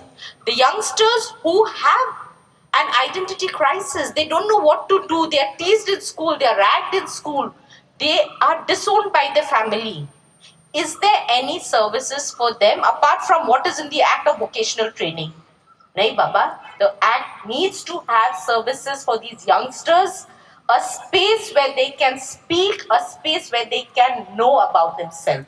So I think it is important we need to see how that provision is in the Act too. And the last point that I would like to add is we've had a lot of the transgender community that we work with, as I've said.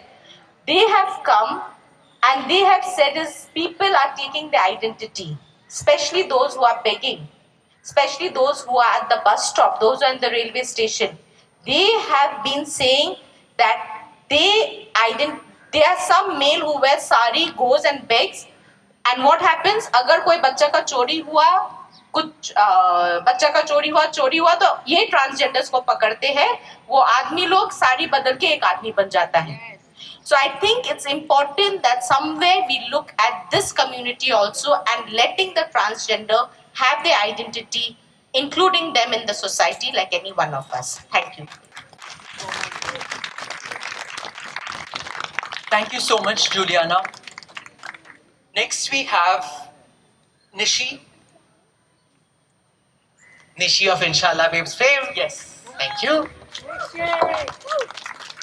Hi, I'm Nishi. I have been working in mutual aid and community care. When trans people are abandoned by institutions, healthcare institutions, educational institutions, they often turn into informal systems of care. And because trans people are abandoned by families, relatives, institutions, informality is the place they make their own. I want to talk briefly about informal systems of care that trans people rely on.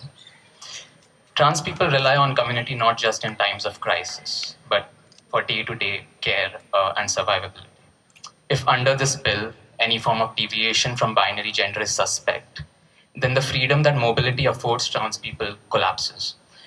What I mean by that is, if I go to a friend's place to try on a dress because I can't wear one at home, the bill makes it its business to know this. It can call it allurement and coercion. If I wear lipstick in public, the bill makes it its business. It threatens the private and public ways in which one expresses their gender. If you affirm a friend by calling them by their chosen name, you can go to prison for affirming their gender identity. If a kind stranger from the internet gives refuge to a trans person who is being abused and raped at home, the bill calls it kidnapping, even if the refuge is consensual. Again, consent is immaterial to the bill. My friend, Jay, a trans woman who escaped forced sex work last year, has been living in the refuge of a cis person's family. I need to mention it's a cis person's family because a lot of people, including healthcare professionals, where trans persons unexpectedly find kindness, are often cis.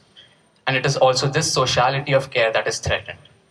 Anyway, while my friend was out on a walk in her neighborhood, she was traced and kidnapped by the police and pushed into sex work again. She somehow managed to escape a second time. In a country where the state is the one doing the kidnapping, what does it mean to give it further legitimacy under law? This is not a rhetorical question. In my friend's case, the police stalked her till they found a time and place to kidnap her into the car, harass her, and return her to forced sex work. If this bill is implemented, they don't need stealth. They have the authority to tear down the door of your apartments and do that. With the threat of police looming, options for refuge will vanish. I want to mention Mahira, a trans woman, an activist, a friend who we lost in the beginning of this year to familial violence and medical neglect. She died of multiple health complications, of which the fatal one was tuberculosis meningitis that precipitated from AIDS. The day after she died, her brother called me, demanding to know why we called her Mahira and why her health degenerated so drastically. I told him she was called Mahira because that's what she wished to be called. It's the name she chose for herself. It was as simple as that. He couldn't accept that. He kept referring to her by her dead name and kept asking, how can you call a boy by a girl's name? As to why her health degenerated so drastically, it was because he thrashed her a few months ago before she passed, and her health went to shit after that. She could barely walk. When he heard that, he shifted the blame to the friends that cared for her all these years she was escaping family. He said it was AIDS that killed her, and it is because of us that she got AIDS. He said this for two reasons. Firstly and foremostly, to delude his own conscience of his complicity in his sister's murder. Secondly, more direct to this bill, to construct a narrative around shifting the responsibility of her death from himself to the friends that she found love and care in. Under this bill, his blame would find legal legitimacy. Instead of living with his damned soul, he can outsource and clear his conscience in the court of law. To summarize, this bill is giving legislation to maintain trans people's destitution. The bill, much like natal families, calls policing care. As Albertina said earlier, it is appropriating language. It calls medical care forced conversion. It calls saving life kidnapping. It wants trans people to die in their natal houses, in the streets. It takes away the one thing that we are left with, our right to expression. Trans people abandon the world to be trans. This bill takes away that also.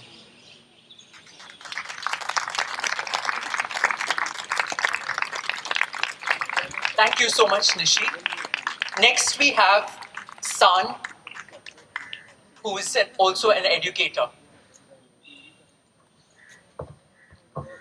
Hi everyone, my name is San and I'm an educator. A couple of years ago, I had the privilege to meet a mother of two transgender teenagers, and this mother supports her children, and which is such a rare thing, as many people have addressed already. A lot of trans people, trans children are thrown out into the streets if they are not beaten up or worse in their natal families. So we need to understand how rare it is to even have a parent like this who is supporting her two children.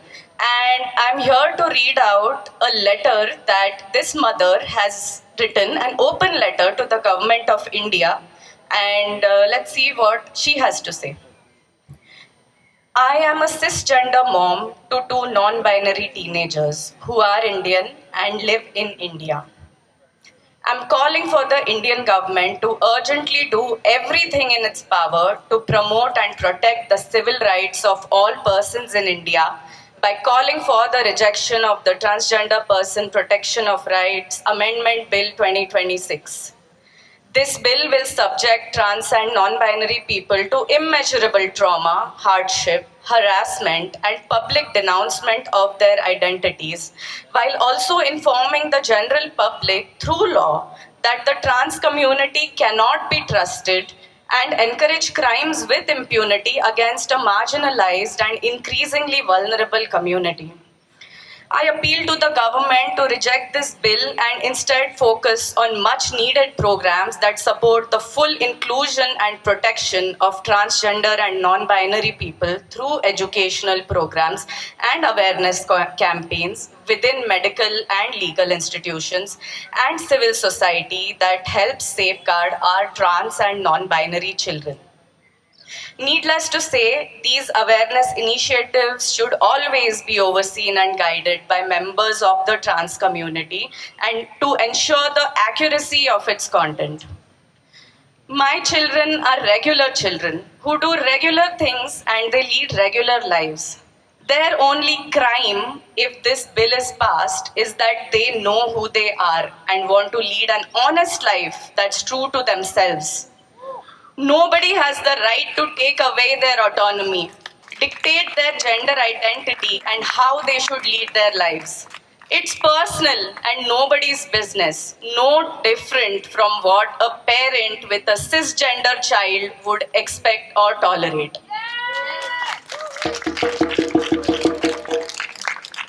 Additionally, this bill criminalizes primary caregivers and support groups, which includes parents.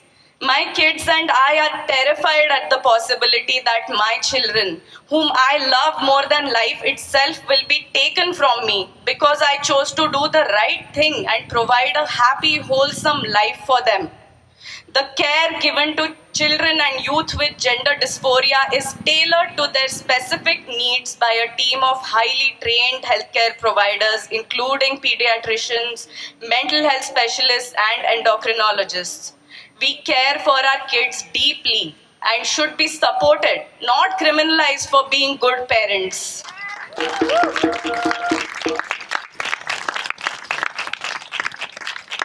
Transgender kids all across the country are listening to what you say and watching what you do. The act of writing bills like this, holding hearings and casting votes sends a direct message to them.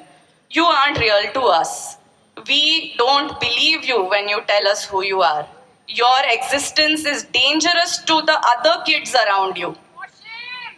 We are okay if you feel lonely, isolated, and unwelcome. We are willing to take away even the smallest concessions that have been made for you because we have power and you don't. Research shows that gender-affirming care and a climate of inclusivity provides long-term mental health benefits for transgender people, including a reduction in suicidal ideation. We've lost so many precious lives to suicide because of our hatefulness and bigotry.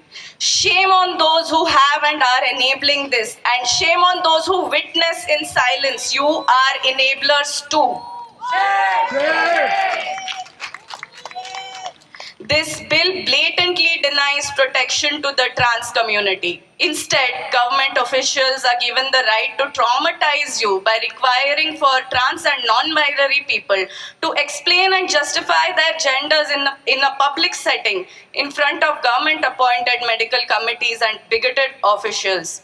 I am infuriated with this bill, and you should be too, because this is an attempt for politics to infringe on a person's freedom of self-determination.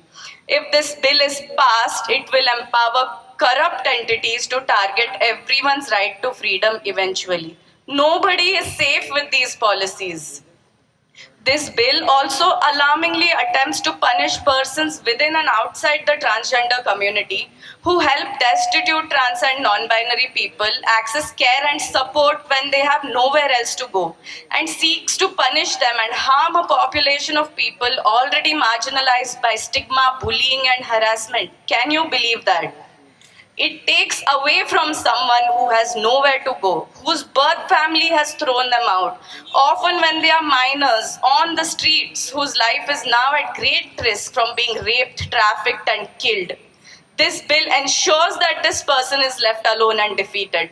How can anyone be okay with this? Another reason this bill should be viewed with skepticism is that it was drafted with no meaningful consultation with transgender communities, the stakeholders whose lives will be directly and adversely impacted. There are clauses in this bill that require for a trans person to prove their gender based on a set of criteria that is not a reality within the trans community. Many transgender people experience gender dysphoria and some seek medical treatments such as hormone replacement therapy, gender affirming surgeries, or psychotherapy. Not all transgender people desire these treatments and some cannot undergo them for financial or medical reasons. Will these people then be denied their gender identity? Trans people just want to exist. Why is that so hard for the cisgender community to accept? Where is the inclusivity, the compassion, the humanity? What has happened to our empathy? It is important to note that those who support the subjugation and atrocities on another human are perpetuating a climate of violence that will surely come straight back to their own loved ones in some form or the other. We are never safe and we will never be at peace while creating unsafe environments for others. I call on government policymakers to immediately reject this bill that creates a heartbreakingly unsafe and degrading life for an already struggling, marginalized community and instead commit to meaningfully advancing policies that equally support all citizens. Please, please stop abusing our kids by creating legislations that target them. Please listen to us. Our kids' lives are at stake. Signed, a concerned mother.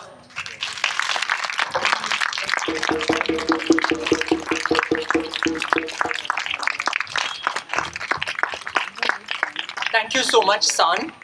Next, we have Elroy, an independent researcher and poet.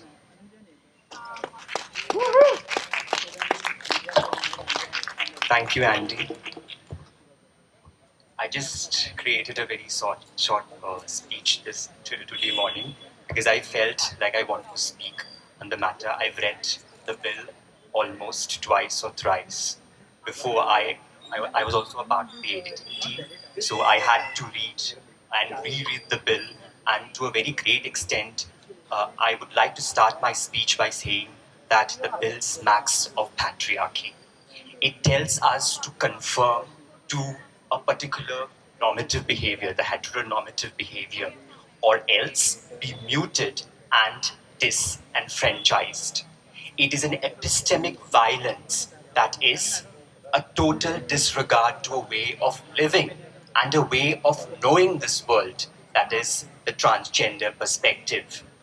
Especially it is epistemic violence against trans men, trans women, trans masc, trans feminine, and gender queer individuals, because these are the very individuals which are being deleted from the definition under the Act of 2019.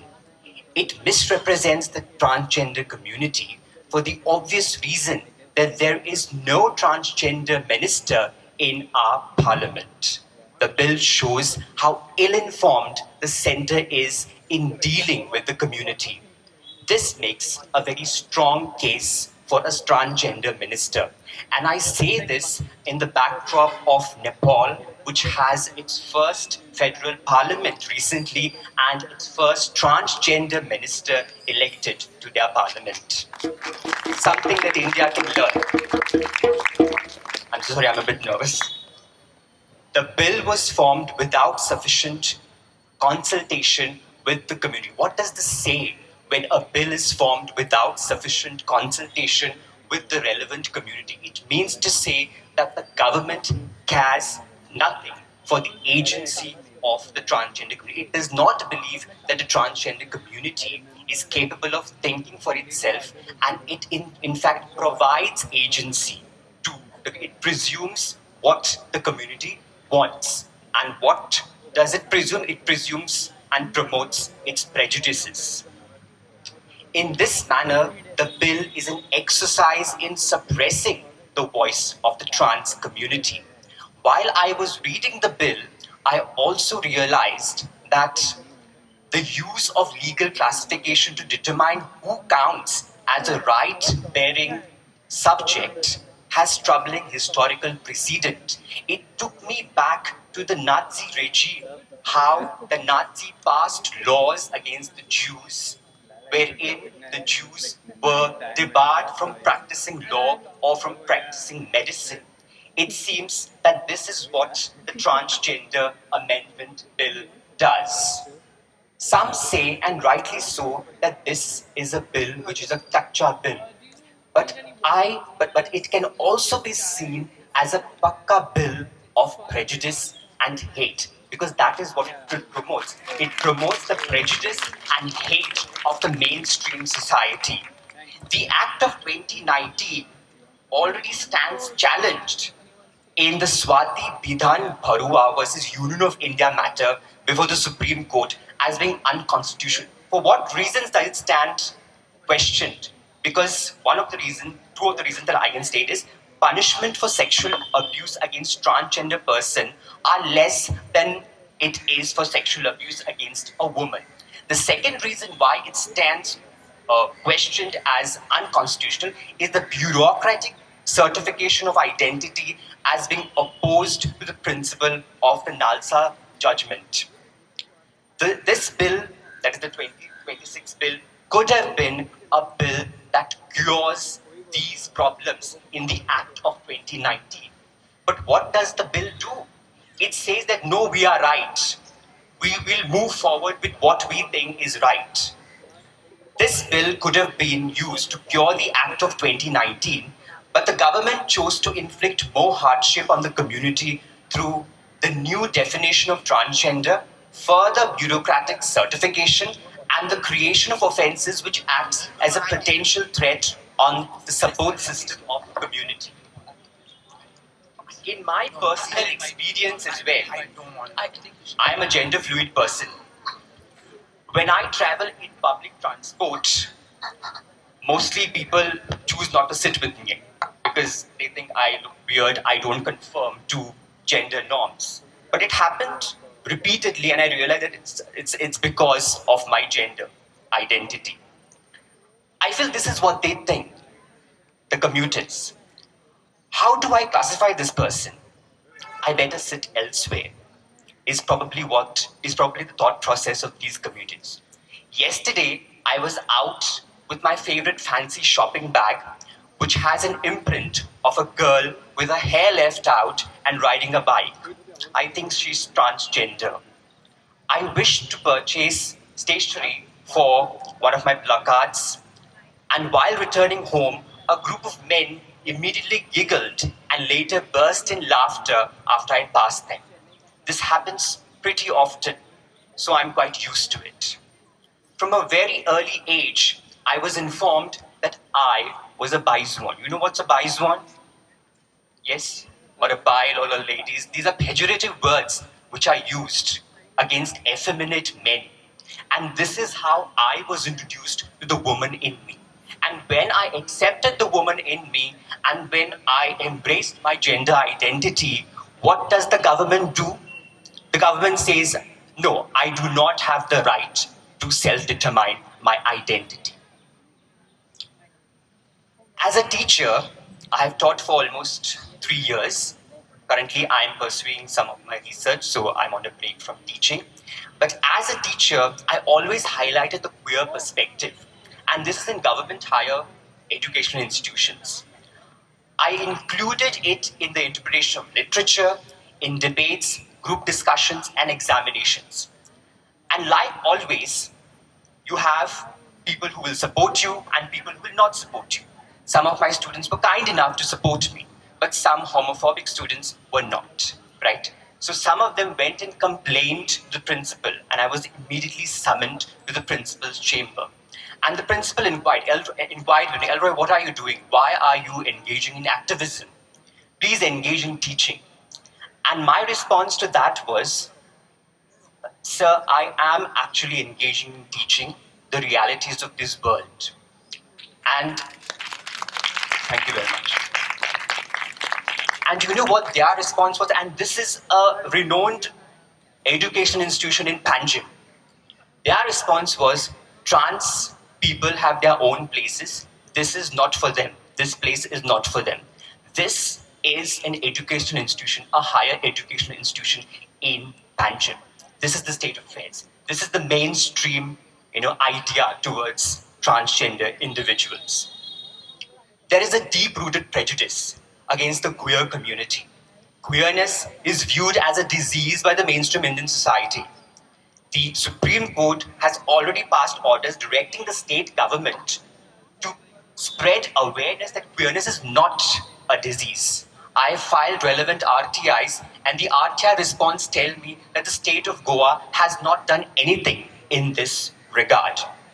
I would like to lastly reaffirm that the current bill is a bill of hate and must be rejected. Trans rights are human rights.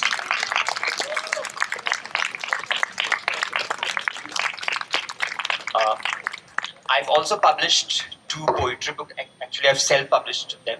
So I'd like to read, in conclusion, one of my poetry. Could you just hold this? I'm a nervous wreck at the moment.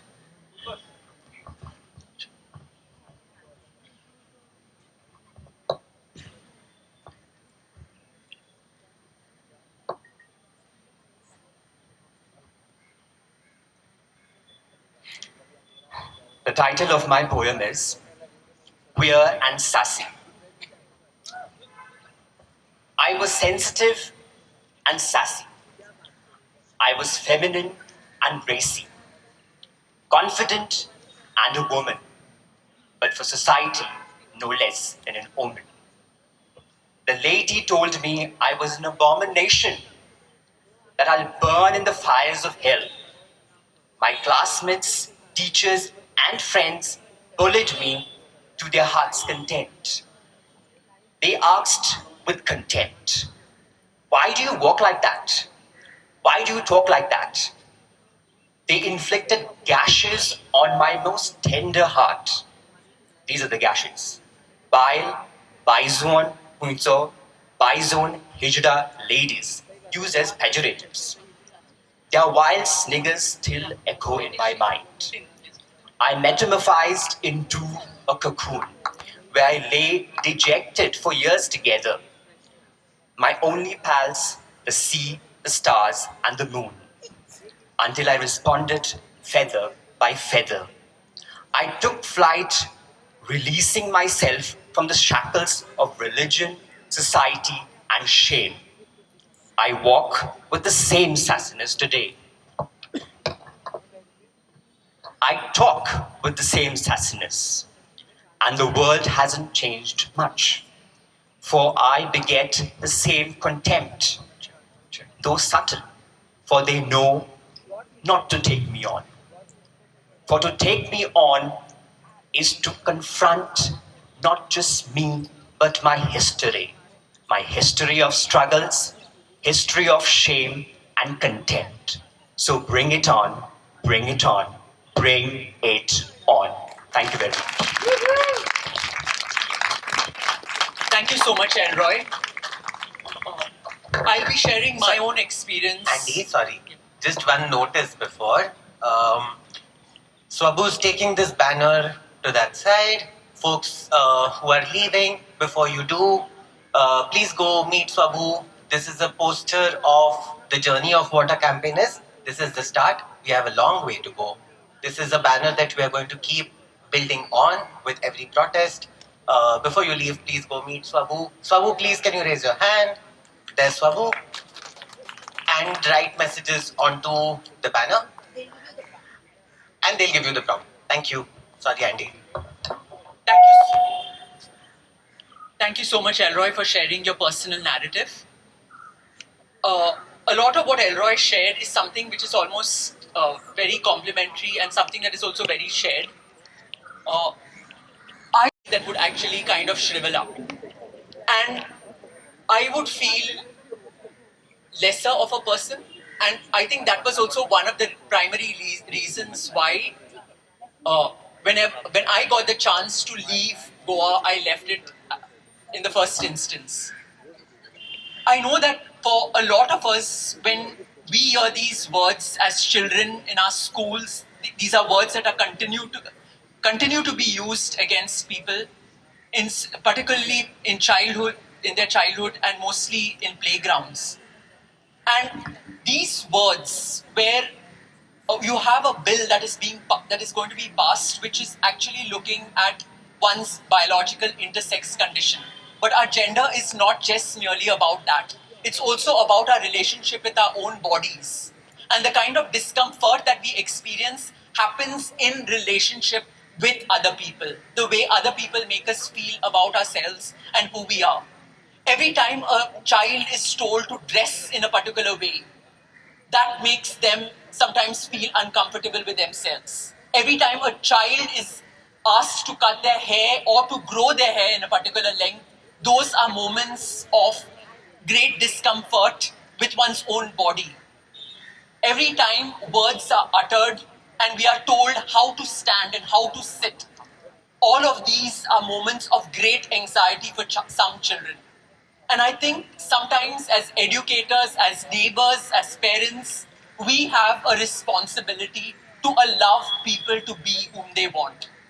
In my case, I was lucky because when I had these moments of feeling feeling uncomfortable with myself, I realized that I had one way to survive. The only way that I could survive was perhaps do well in my studies, so that would give me an edge. But I know that that's not an option for so many people. And therefore, a lot of people resort to suicide, unfortunately. I remember as a young child how terrible I felt that day when I read about Pratima Gonkar, when I read the newspaper.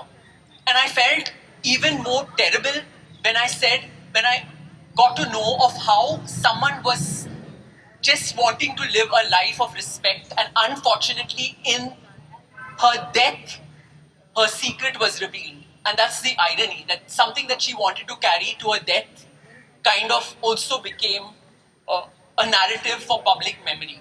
And in honor of all of this, in honor of the so many suicides that happen because of the kind of gender and sexualities that we want to live respectfully and which unfortunately society does not allow, we have hopefully to change the narrative.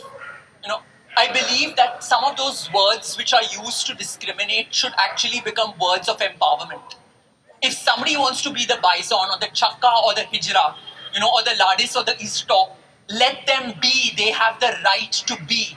And we need to celebrate that and embrace those words to live our life in all its multiplicity, in all its complexity. As an educator now, I have the privilege of teaching gay students, lesbian students, transgender students who actually feel comfortable enough to open about themselves. And I think sometimes those moments when a student comes and privately shares about themselves and when we cry together, those are moments of great solidarity. Those are moments of great hope. But now with this bill, what's going to happen, that even these moments of showing solidarity, of offering support to one another, of even, like I remember in the instance when Diana was going through her own difficult time, all of these moments of even showing solidarity to one another can also penalize us, and we can, each of us, be put in jail for years together, and we become criminals in the eyes of the law with this regressive amendment bill that is going to be passed if it does. And therefore, we need to raise our voices, we need to live our lives and express our points of view and our right to exist in all its difference, in all its multiplicity. Thank you, everyone. People who are here today, Give me some sound. More louder. More louder. Okay, thank you. Where we are born, how we are born, which place we are born, who decides?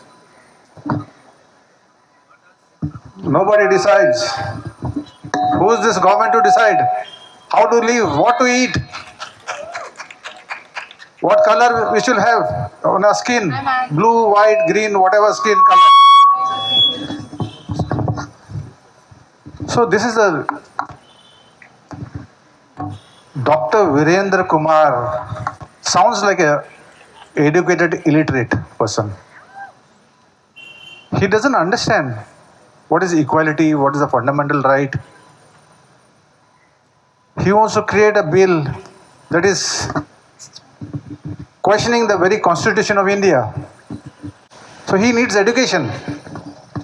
He is not a minister for social justice. He is a minister for anti-social. He should be redesignated. Am I right? Why do we need such ministers? This department, this ministry should be shut down. We'll be better off. Knock this guy out of this government ministry, please. He is doing more injustice than justice. If you cannot do justice, please shut your mouth and keep quiet. And get out of this place. You don't deserve to be a minister. How does it matter whether you're born in Gaza or New York or Goa? Whose fault is it? Is it our fault? I'm born in Goa. Can I be blamed for it? How I am born, in what manner I am born, whether which God said, how many sexes are there, how many genders are there. Who's to decide? Is the government going to decide everything, how we dress, how we eat, what we eat? There's a problem. Because this government has nothing to do. We are progressive people, especially in Goa. Goa is one of the most progressive states. Do you agree? Yes. It's a place of full freedom. We are fighting for our rights. As an environmentalist, we have, as a part of our team, we are fight for Goa to defend the nature, environment. And we do a lot of work. We fight continuously because we are ruled by crooks in Goa. The most corrupt are here sitting in the government. And we are very vocal. We will not keep quiet till we get justice, till the transgenders get justice, till the bill is scrapped, until Virendra understands what is transgender. He needs to be educated. We have a lot of educators in this group. Am I right? Yeah. Andy can educate him. Why don't you give him a conduct one tutorial and send him by voice mail so that he gets enlightened. Even I need to be enlightened. I'm also not that educated. But I know something called injustice.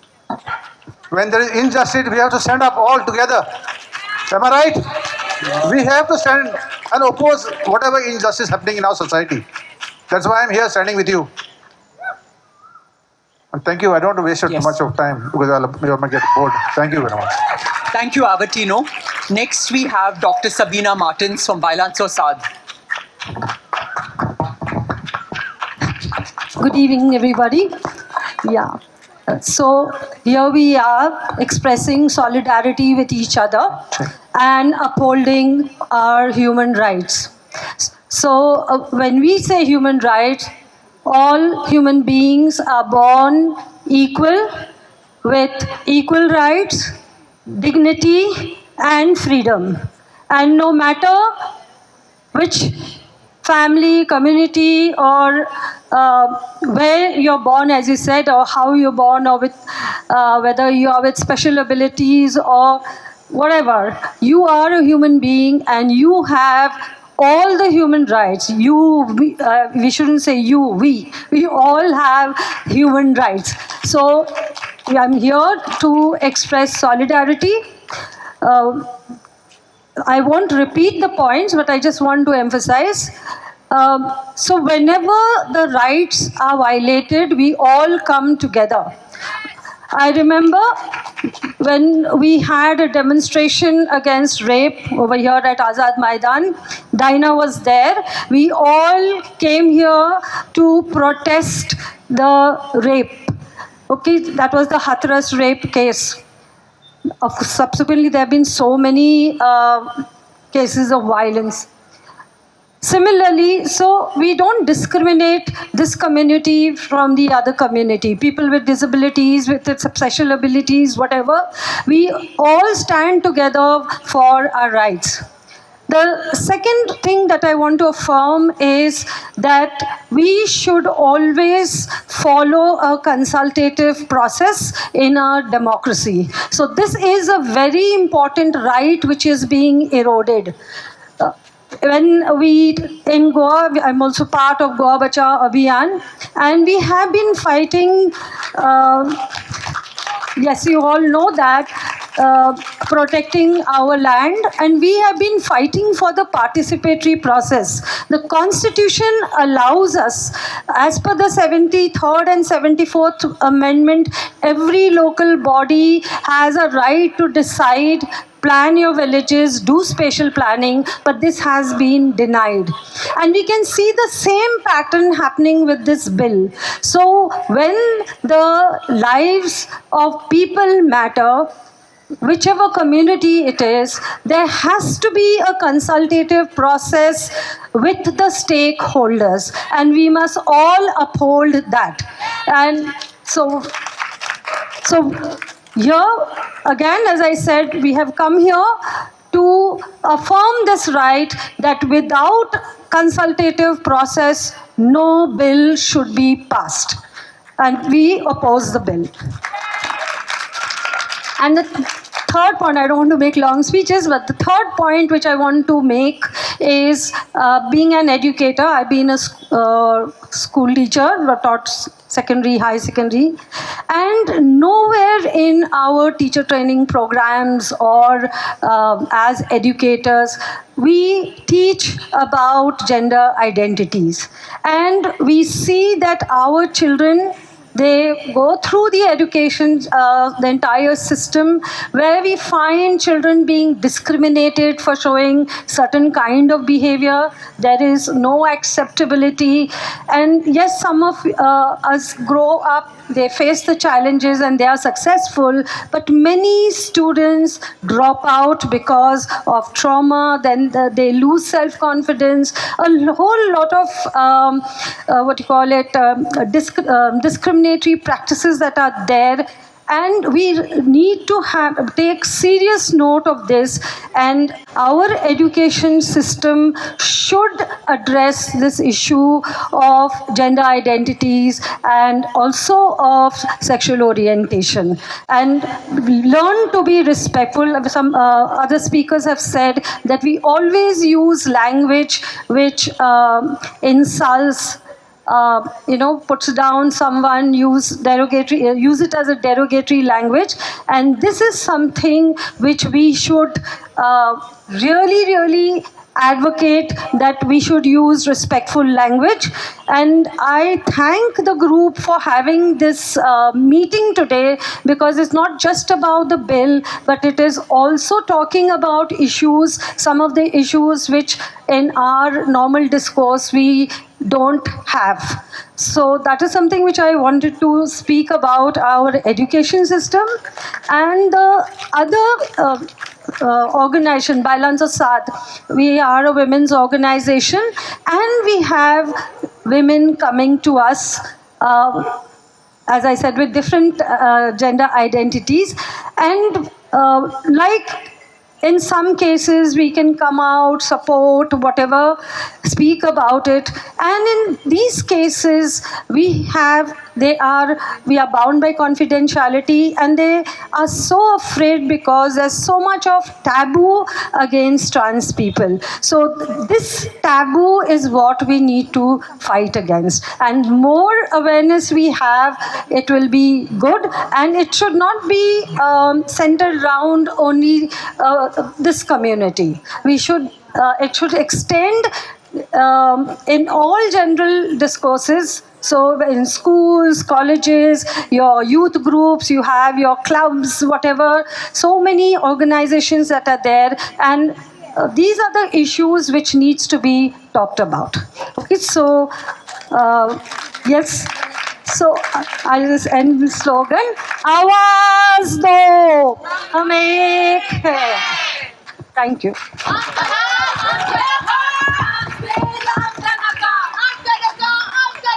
Trans Bill, Amka Naka. Trans Bill, Amka Naka. Thank you, Dr. Sabina. Next, we have Riam. He's an entrepreneur and the founder of Gender Say, which is a company that sells binders. Hello, everyone. I know it's been an exhausting day and an overwhelming. Thank you. I want to start by saying that I want to ask you all to take a deep breath first. Just take a deep breath and imagine there's a ball right in the center of your chest, which is growing into a stabbing pain, into a sharp pain where, it's making it hard for you to breathe. And a friend walks by and you express your pain. But the friend says, "You look completely fine to me." And after insisting, they take you to the doctor. And even the doctor says that you look completely fine to me. There's no need of anything. Even after insisting for any medical intervention, the doctor gives you a prescription. Then you go to a pharmacy and the pharmacist says that I'm not going to give you the medication. Why? Because you look completely fine to me. Now I want to ask you the question, does that pain that I'm feeling in my body or you are feeling in your body goes off just because they are not able to see, they are not able to feel?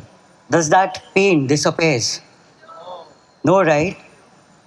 That is not a story, not a metaphor, but a life for me that I live every fucking day. And not only me, more trans men who are coming from tier 2, tier 3 cities. I'll start. I'm a trans man. I come from Punjab, a tier 2 city. And like me, there are many other trans men who are coming from tier 2, tier 3 cities. And I knew who I was when I was 3 or 4 years old, or maybe 5. I used to call myself as a guy. And I came out to my parents 10 years ago. But last year, I was locked in my own house. I was deprived of fresh air. I faced domestic violence and what I had in the option to run. And after that, for 6 months, I was homeless. I didn't have money. I didn't have enough money to even afford HRT, because right now I'm currently on HRT, or even to pay my medical expenses. And this is just not my story. It's the story for many of transmasculine trans people who are on the medical intervention or wants to be, or if they have come out or the parents gets to know what happens with them. The same story, right?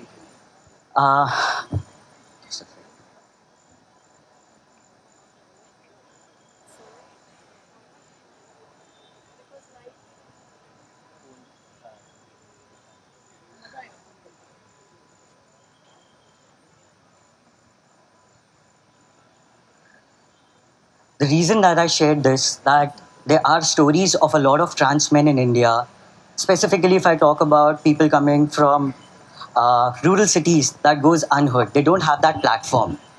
And the reason is that we don't get to be seen. We either get submerged, just like in other cis men, in the community or anywhere in the spaces. And given this, the bill that has come through does exactly the same thing what my family did to me. They completely ignored that I exist. My presence, I'm erased. And this pain is just not only mine, but for all of us, trans women, trans people, genderqueer people. And I want to ask, like, the people who are deciding, they have not been in my shoes. They have not slept for those sleepless nights when I was homeless, when I had no money, no food to eat. It was just me. So how can you decide what I feel in my body? Who has given you this right when you can't even for a second be in my shoes? How can you bring a bill that affects so many people who are either out of the closet or still closeted across the country. And just like any other person, I also had a lot of dreams. I wanted to build myself. And that's where I started Genders, India's first chest binder brand. For a lot of you, who doesn't know what a chest binder is it's a compressor garment for people who are transitioning or wants to transition or basically faces a lot of chest dysphoria. It helps them to make them appear flatter, just like how I am right now wearing one. And it helps us to access public spaces more easily, more confidently, and it brings gender euphoria. And a lot of people in India, specifically trans men, doesn't have the accessibility to it. And while I'm sharing this, I started working on this passion project 3 to 4 years ago, given that there are a lot of launch wares, daily essentials, brands exist in India, but yet no single brand is working right now because for them, we don't exist. And that's where I decided to build one myself. And while I was building, last year, 4 months before the launch, one of my main vendors backed out. He was doing the entire end-to-end thing. Why? He got to know my identity. He saw one of the reels where I came out, and then not only he backed out on my identity, but also he did not want it to be associated with trans community. And this bill, which is coming up, is exactly what is going to happen to most of us, where people would be walking out on us. The way my family did, the way family for a lot of us has done in the past. And not only it affects me as a person who's running the brand, but it affects too the people who cannot access the binders. For them, they are using tapes, sellotapes to wrap their chest around, which not only causes a lot of breathing issues, but also like a lot of physical, mental, and emotional damage that it does. The idea was here to be able to support and find a solution from my own journey. Where I was 16, I had no idea about binders. And that's where I decided for the binders. But now with this bill, not only the accessibility to be able to access gender affirming care becomes difficult, but almost inaccessible. Because if there are not people willing to work for you, willing or to collaborate with you, how can you support these people? How can you provide for them? How can you provide a solution for them? So this bill is just not only erasing the dream for me to build, to live with dignity, to earn, to contribute, to give it back to my own community and people around me, just like any other normal human being. The will that they get to move around for freely, that will has been taken away from me. And right now my hands are shaking. The reason is that I've not slept properly since I've heard this bill. And I don't know how it's going to be, given that most of us doesn't have supportive households. We cannot fall back on our families. Where do we go?